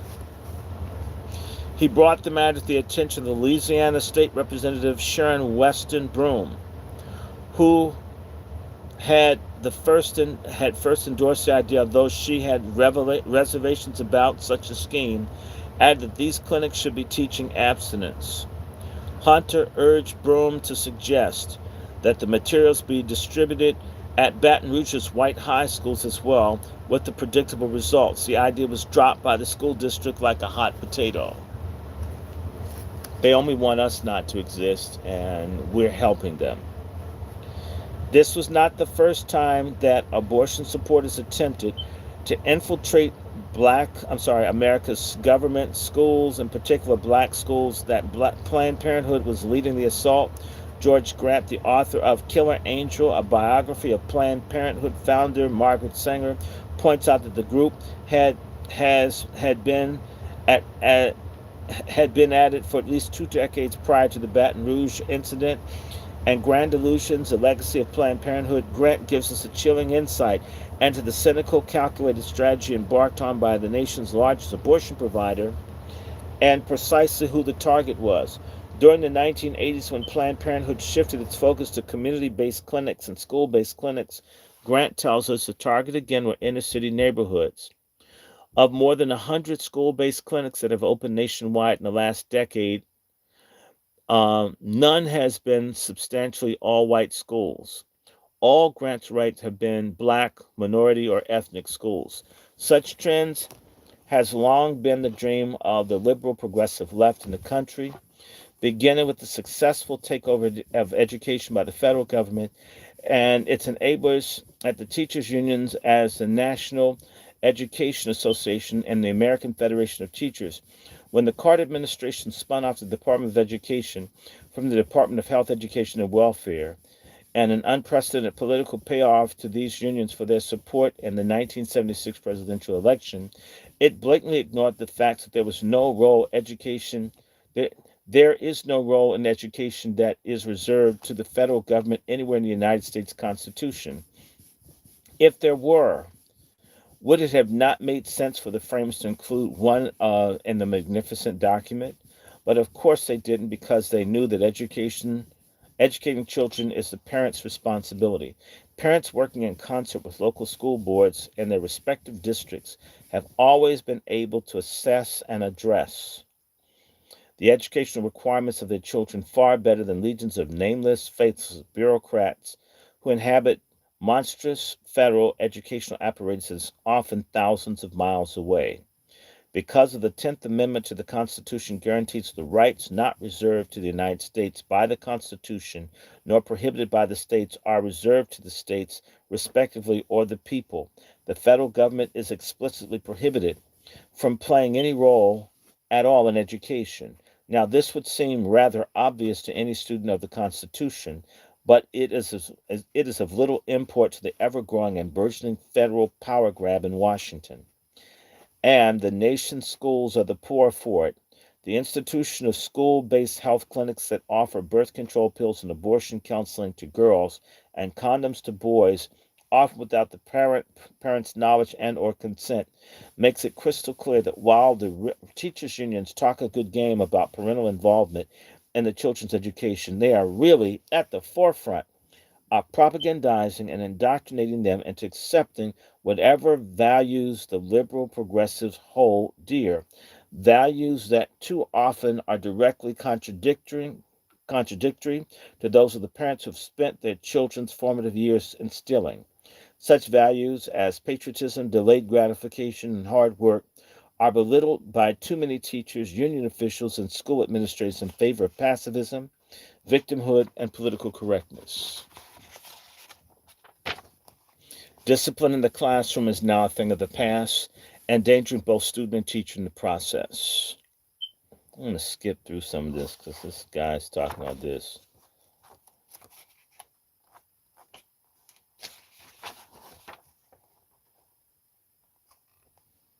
Mm.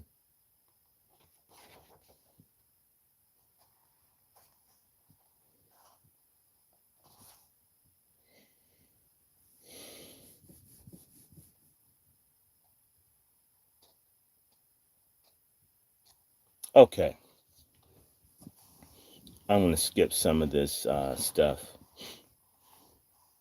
All across the nation, from Morehouse and Bethune-Cookman colleges to Tuskegee Institute and Grambling University, the racism of Margaret Sanger and her cohorts like Lothrop Stoddard, Henry Laughlin, Madison Grant have been deliberately papered over by groups like Planned Parenthood and NARAL, and they wouldn't have it any other way. They have a vested interest in propounding and disseminating the image of Sanger and her ilk as truly being concerned with women's health, family planning, and child spacing. Not that their true intention is to eliminate inferiors by any means that they had in their disposal, including abortion. They would have indeed had much more to answer if the real truth ever came out, and they knew it. Why else would the pro choice movement begin benign sounding euphemisms, mention this not only to hide its bloody agenda? Why else would leaders find it so necessary to hide their real history, a history that has long targeted minorities, in particular Black Americans, for extinction? Why did its founder eagerly embrace the New Jersey branch of the Ku Klux Klan that infamous night in 1926? And why does it feel today necessary to tar anyone with a good conscience who opposes abortion as misogynistic, anti-choice, engaged in a war on women? I'm trying to think. Hold on, let's skip. This guy's long-winded. I want to get to the heart of this. I'm ready to go to the next chapter if I see it. Okay, this is almost done. I'm going to flip through this because some of this is just him ranting. I want you to get some facts out of this. Oh, here's a good one. Hold on.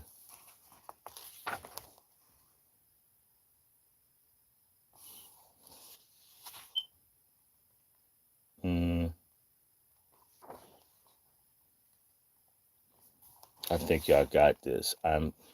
He talks too much. Hold on.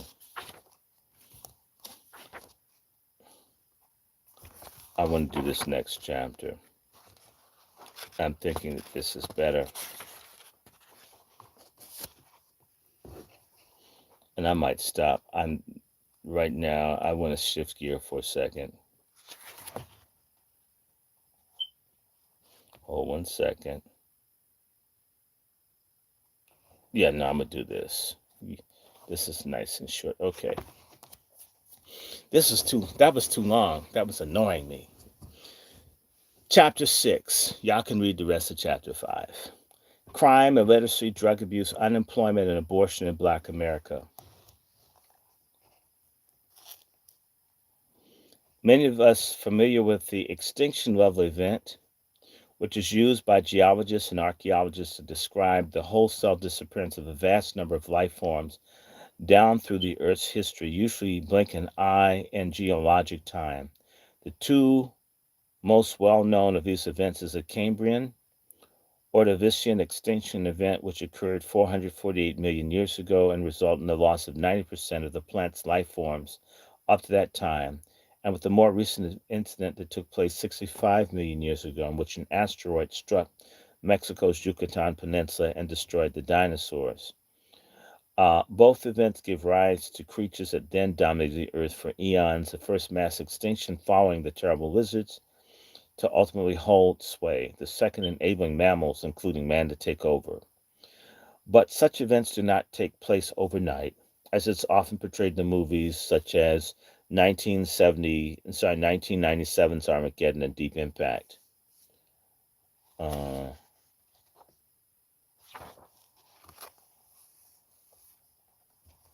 Such naturally occurring extinctions take place over tens of thousands of years. I want to get down.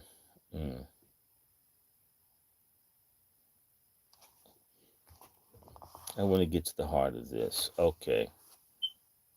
In this chapter, we examine many causes that can only be described as an extinction level event that faces this particular group of Americans. It is nothing short of inhuman that a people could suffer so much over the last 3 centuries, enduring a heinous form of bondage until only 150 years ago. And it is a tribute to the triumph of the human spirit that Once blacks emerged from the horrible experience, they were able to overcome such monstrous and unspeakable evils as segregation and the lynchings that followed their emancipation. However, blacks were not full citizens despite the many attempts by Republicans to correct that injustice. Democrats, especially those in the South, fought tooth and nail at every turn to deny them any form of citizenship. Even after Abraham Lincoln issued the Emancipation Proclamation, Democrats opposed the passage of the 13th, 14th, and 15th Amendments. They rolled back the rights of blacks in the South after Reconstruction, and they shamelessly unleashed their paramilitary arm, the Ku Klux Klan, to undermine the new rights guaranteed former slaves and their descendants. At the dawn of the 20th century, Democrats led by segregationist Woodrow Wilson continued to stand against full citizenship for black Americans. And the early 1900s saw blacks continue to be denied their basic rights as Americans by people like Sheriff William Bull Connor, Governors George C. Wallace, Orville Faubus, J. William Fairbright, and Senators Albert Gore Sr., James Eastland, and Sam Ervin. Those who are old enough remember that Ervin chaired the Senate committee that was charged with impeaching Richard Nixon until the president resigned and disgraced in the wake of the Watergate scandal in 1974. Even as late as 1957, when President Eisenhower attempted to get civil rights legislation passed, it was the Democrats who bitterly opposed it, including Texas Senator and future President Lyndon B. Johnson. Democrats fought passage of the Civil Rights Act in '64, the Voting Rights Act a year later. President Johnson finally supported the legislation, but for purely cynical and naked political reasons. President John F. Kennedy had been murdered in 1963, and he had favored the passage of the civil rights legislation before his death. Because JFK had gotten tremendous support from blacks in the 1960 election, his assassination hit them particularly harder than other groups of Americans. They recalled how he called Reverend Dr. King after the civil rights icon had been jailed for his activities, while Kennedy's opponent, Richard Nixon, had not. King backed Kennedy for the president, and JFK in return backed civil rights legislation in return for that support. However, it languished in the House and Senate until Kennedy's death on November 22, 1963. It wasn't until Johnson received support from Republicans in the Senate and not the Democrats that the Civil Rights Act of 1964 finally became law. In fact, Republican support was crucial in securing the rights of black Americans after centuries of lynching, oppression, and discrimination of all kinds. More work still remained to secure the right to vote, the battle which was won when the Voting Rights Act of '65 was passed again, with little thanks to Senate Democrats like Gore, Eastland, and Ervin. And we must not forget another Southern Democrat, Robert Byrd of West Virginia. And Byrd it should be noted, is a former Kleagle, or recruiter for the West Virginia branch of the Ku Klux Klan before he came to the Senate, where he would one day be revered in progressive circles as the conscience of the Senate. None of these Southern lawmakers had anything to do with securing either civil rights or voting rights for black Americans. Rather, it was Republicans, once more, living up to their heritage as a party that was founded to end slavery, that got the job done. Although Johnson had portrayed himself as a champion of the cause for civil rights, he was later shown to have done this not out of any sense of justice for the millions of Americans of black descent, but out of nothing more than pure pragmatism and political expediency. In his book, Inside the White House, author Ronald Kessler reveals the blatant cynicism President Johnson expressed to two governors while traveling on Air Force One at the height of the civil rights debate. Johnson, Kessler wrote, openly stated, if the 1965 bill passed, I'll have them niggers voting Democratic 200 years. LBJ was cynical, pragmatic, and opportunistic, but it was also prophetic. As time went on, more and more black voters abandoned the party that had freed their forebears for the party that had enslaved them. As more blacks left for the Republican Party, their support for Democrats increased almost exponentially, even as the social programs that would soon prove to be devastating to them were put into place. As the decades passed, black support for the party of slavery, Bull Connor, Jim Crow, the Klan, and abortion grew so dramatically that by the turn of the 21st century, Democratic presidents received almost monolithic support from black Americans. In the 2008 election, Barack Obama was elected by a jaw-dropping 96% of the black vote. That is the kind of support Americans would expect a tyrant in a banana republic or a dictator in a communist regime to receive. To be sure, many Americans wanted to be part of history and to vote for the first black president. Never mind the fact that his mother was white. Uh, in politics is, after all, everything. However, the facts surrounding Obama's past were never seriously examined, save for a few brave souls in the conservative media who warned that Obama was not what he seemed to be. Had his dealings with terrorists like former Weather Underground member William Ayers and Bernardine Dohrn been more widely publicized? Had his decades long association with the radical Jeremiah Wright gotten more passing scrutiny? And had people taken longer, a hard look at his views on terrorism, economics, race, and yes, abortion, we might have been spared the disaster of his administration. Yet, as the economy began to tank early in his tenure as president, as energy costs continued to skyrocket, as the world's best healthcare system was deliberately dismantled, as America once again came under attack from devout Muslim terrorists, as our world standing took a nosedive, as race relations continued to deteriorate and more black babies fell into the tender mercies of the abortion industry, Mr. Obama was still able to enjoy near unanimous support from black voters. Something just hit. Sorry about that. Something just hit this thing. 1 second. Hold on. Something knocked it off. 1 second.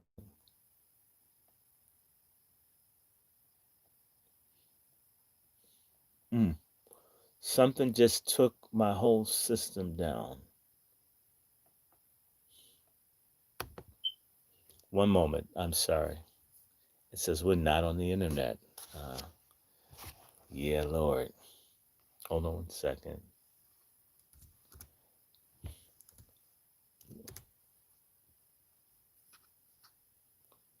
1 second.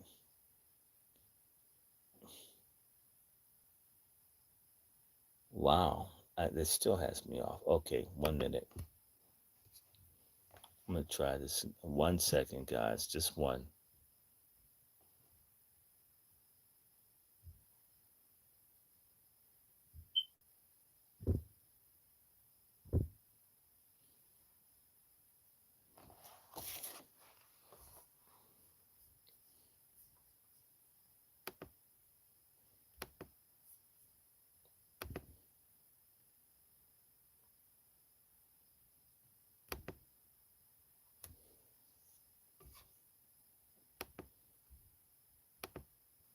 One second. I'm sorry.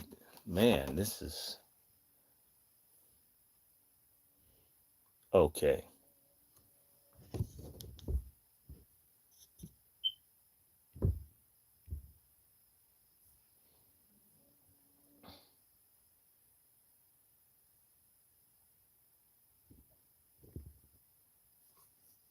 Give me 1 second. I'll be right back in my studio. Mm. I told you I was going to be rugged. It just took everything down. This is wacky. Very, very wacky.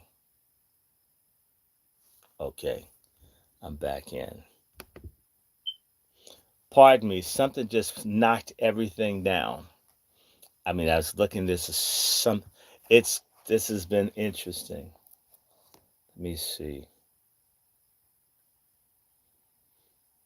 Okay.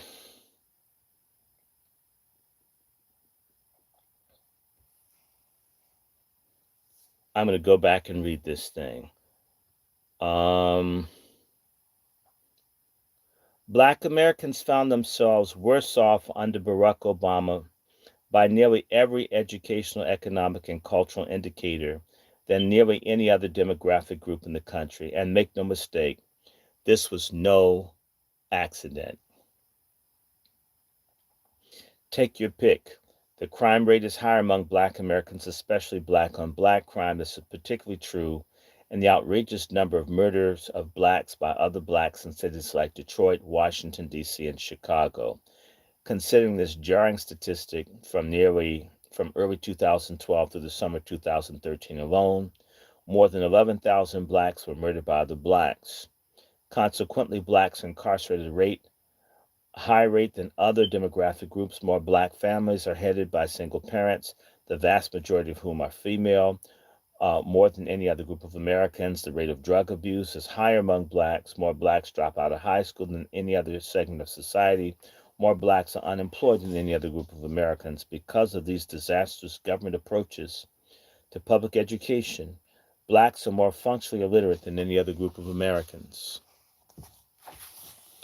More black families are in form of government assistance, including food stamps, than any other group of Americans. Out of wedlock birth rate is higher among black Americans than it is for any other demographic group. And as of 2013, it stood an astounding 74% of all babies born to this segment. And it has been so often pointed out of these pages, the abortion rate is higher among black Americans. Two stunning examples of this madness come from New York State, where 70% of all black babies were aborted in 2013, and in Mississippi, where more than 71% of all black babies met the same fate. Let us be clear. If foreign powers were targeting any group of Americans for annihilation the same way black Americans are being singled out for extermination by the abortion industry, would not this nation rightfully be going to war to defend them in the same way that it did to free the slaves 150 years ago? We have previously touched on some of the many government entitlement schemes that have brought Black America so low, from the war on poverty that began in the mid 1960s to the affirmative action programs that followed a few years later. We have seen how welfare reform destroyed so many black families by forcing fathers from the home to be displaced with an uncle, Uncle Sam. And now we see the horrific effects of the savage and brutal form of entitlement for all, the legalized murder of 1.5 million unborn children a year since 73, one third of whom are black. If all this is not an extinction level event, one would be hard pressed indeed to find a better example. Yet, in spite of all that's taking place around them, despite the horrifying numbers that we've cited above, the seemingly odds against blacks still consider themselves among the most religious of all Americans. We can only pray that this continues to hold the race, because it may be their only hope of eventual salvation. Unfortunately, there are far too many blacks who seem to suffer from some form of mass amnesia about who it was that held their ancestors in bondage and who it was that liberated them. It is truly astounding to this day and age, with so much information that's readily available at the mere touch of a computer key, where anyone can access a proper website, that Black America remains so ignorant about its past. There are a number of explanations for this, from the dumbing down of our government school students to the need to foster a continuing attitude of victimhood by politicians and social activists to serve their own purpose. It is a deceitful and dishonest, and only serves to further divide us as a people in the nation. This is why the demographics are so important, so crucial in studying what is happening to Black America. Let's skip over.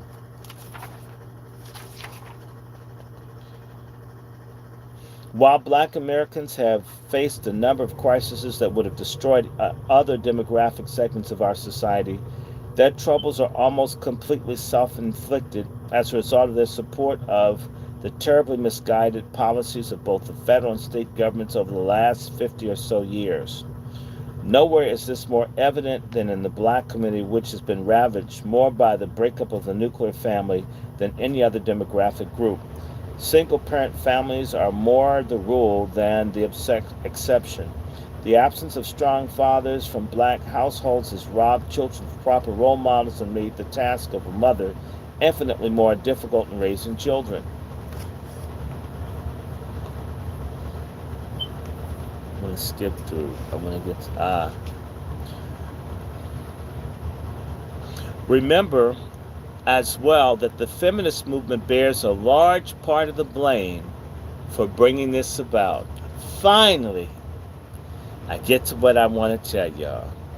Far too many women, especially black women, bought into the seductive allure of the feminist line that they could have it all. Feminist dogma has also taught far too many women, black women included, that motherhood was outdated, old-fashioned, and oppressive, and would somehow leave them unfulfilled. People like Betty Friedan, Germaine Greer, Gloria Steinem regarded the traditional family as a relic of a patriarchal society in which a woman was expected to know her place.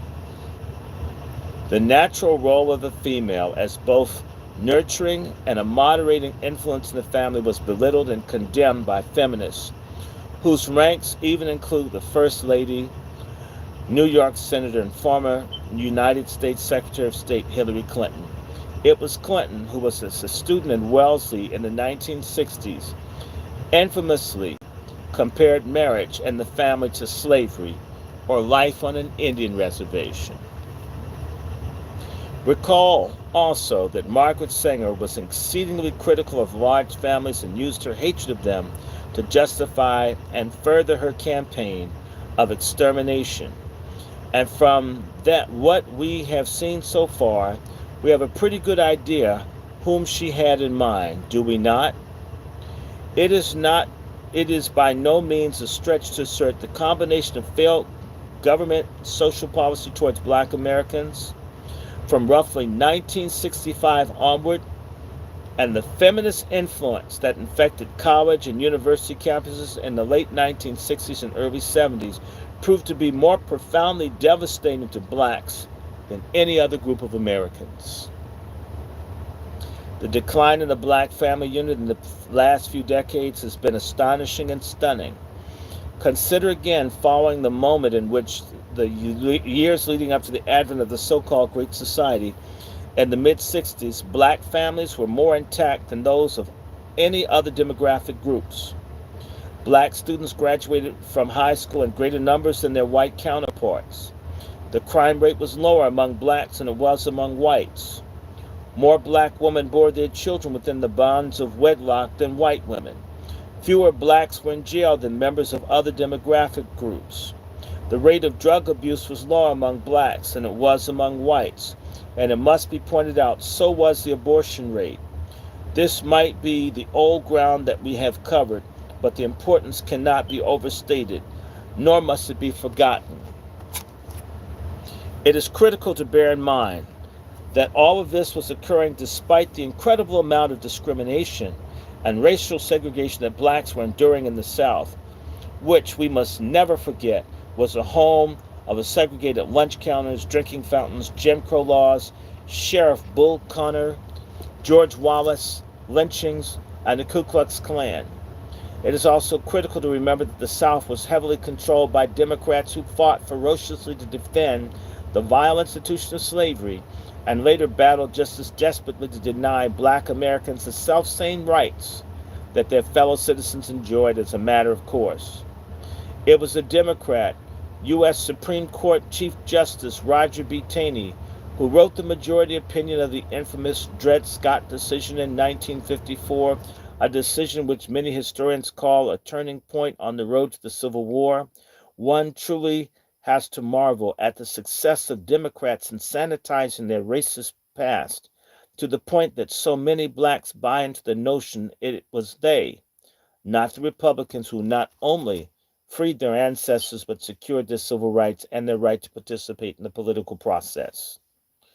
Too many Americans, especially black Americans, have either forgotten that they were never properly taught that it was the Republican Party that funded the end of slavery.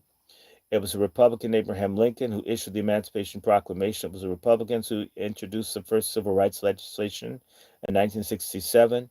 They're dangerously ignorant of the fact that Republicans authored the 13th, 14th, and 15th Amendments to the Constitution. The public schools in the South were segregated in 1957 by President Dwight D. Eisenhower, Republican.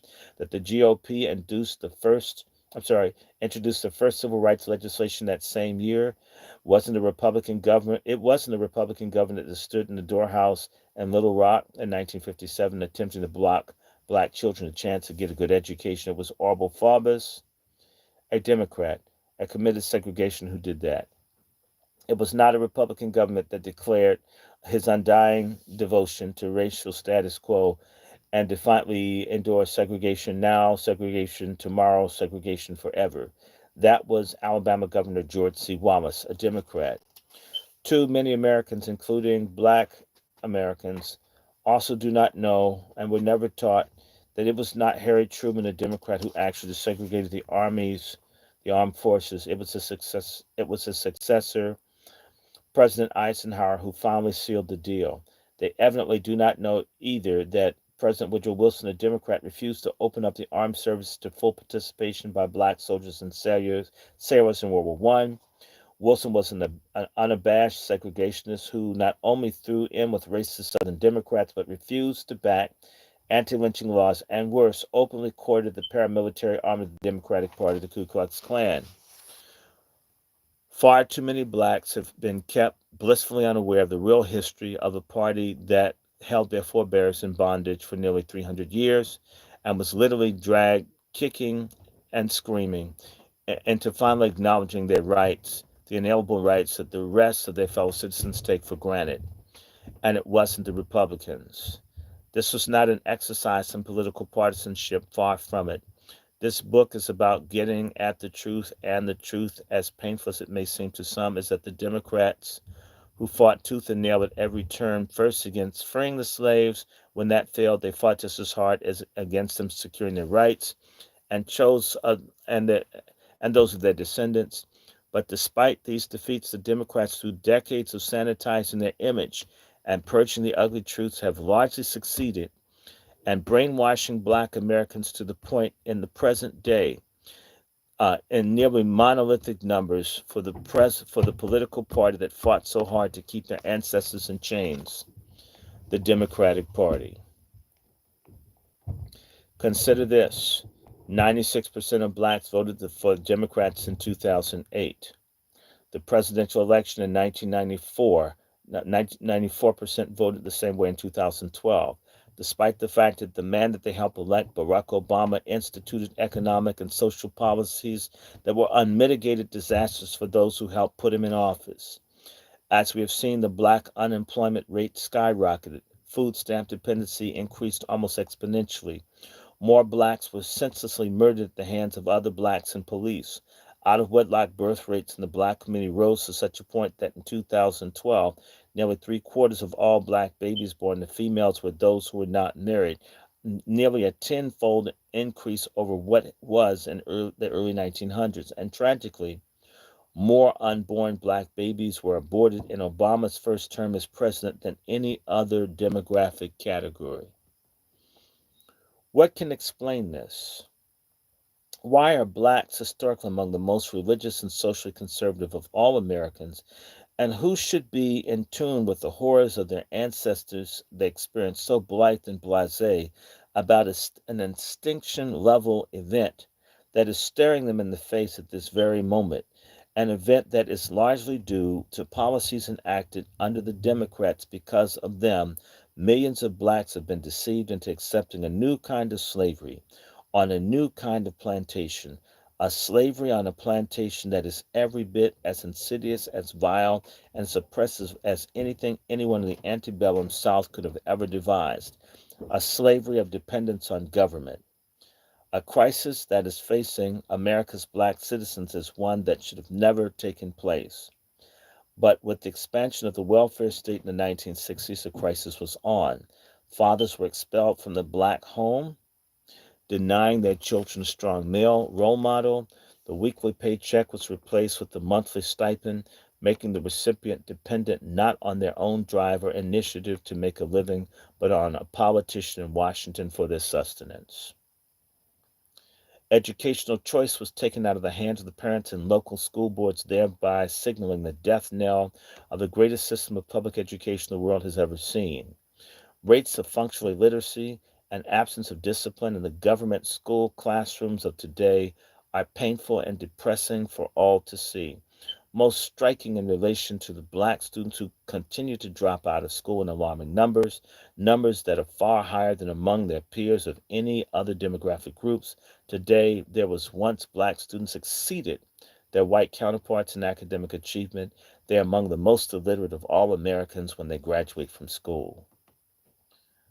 Drug abuse began to increase dramatically among black Americans in the new society and has skyrocketed to epidemic proportions nearly 50 years later.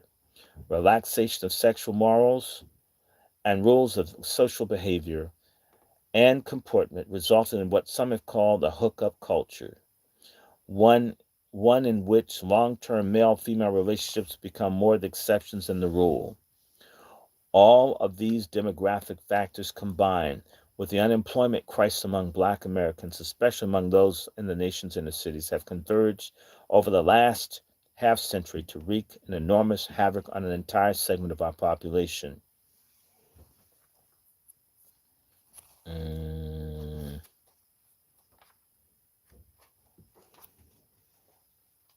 mm. I'm going to stop here and I'm going to come back, but I'm going to switch books off. This, he just goes on and on. But I want to do this. It's very clear, and I may take a break. Let me see, it's 9:12. I may come back at 10:30. I've got to do a little bit of business. The book, this isn't perfect. He's a conservative, but this is a Negro project. I'm going to come back with my feminist books, but Margaret Sanger, we've lost 20 million black people. 20 million black folks we've killed. We're not paying attention. They give money to illegals to have their babies in America, and they encourage us to kill ours. We must stop this. There are things that we can do. Something we can do. I'm going to stop. It's 60 million abortions. Blacks are about a third, so it's 20. We got a third of the abortions happen amongst us. When I come back, I want to jump straight into feminism. And eugenics. So don't worry, it's here. I'm gonna probably take a break, just because I think I have my computer up high and it kicks your the glare gets on my nerves. I'm gonna take a break here, and I'm going to send out a message, and I'm going to resume at about it's 9:13. I'm going to probably pick up at about let me give myself about what, an hour and some change. Let me see. We've done this 2 hours. I'm going to take a minute. Did I see your message? No, I'm reading. If y'all want to chat for a second, let me now look and see what y'all saying. Because when I'm reading, I'm looking at the book. If I had a prompter like Obama did, I could see you and do that. So the next thing is race. Let me see. Let me come back in here. If you had a question, now I can get back up in here. Fluke wasn't black. The Fluke is a white woman. Fluke's a white broad.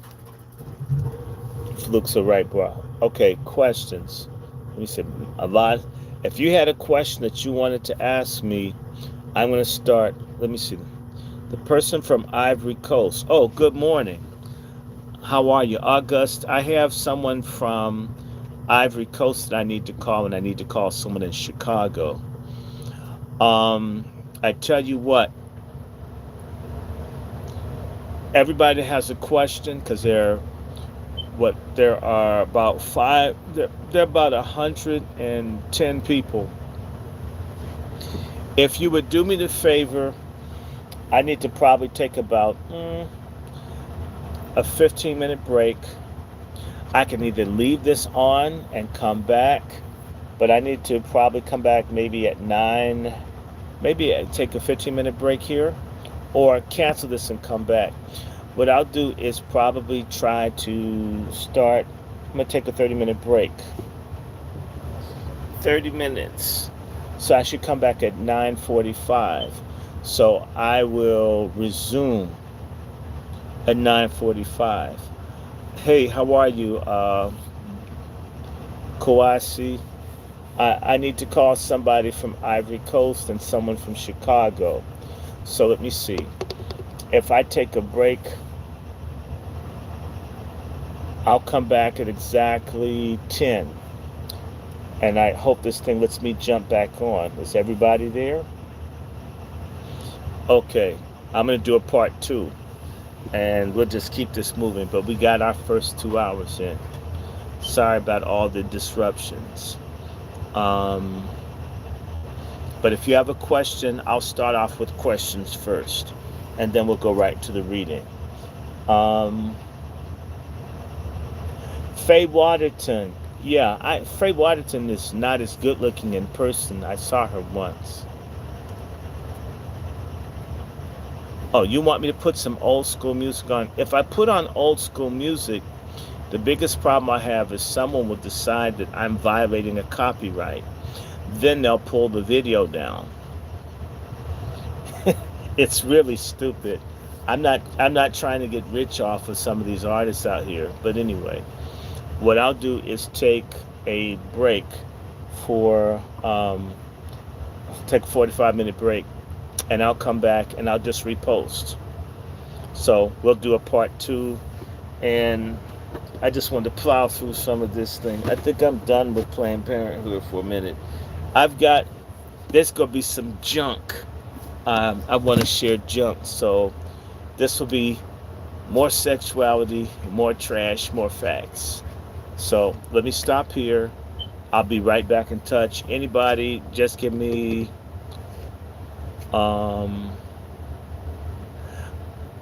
everybody with questions, like I'm getting questions, you should email me, wrandyshort@gmail. That's also my PayPal and Zelle.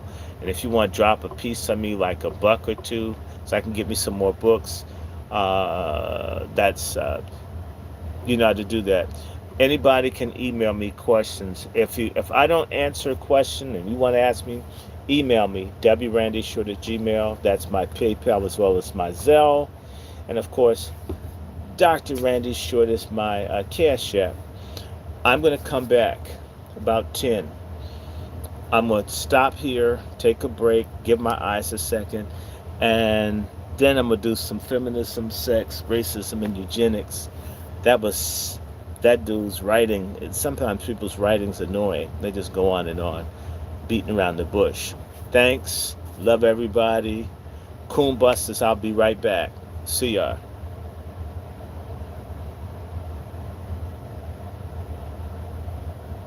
Good morning. Who you gonna call?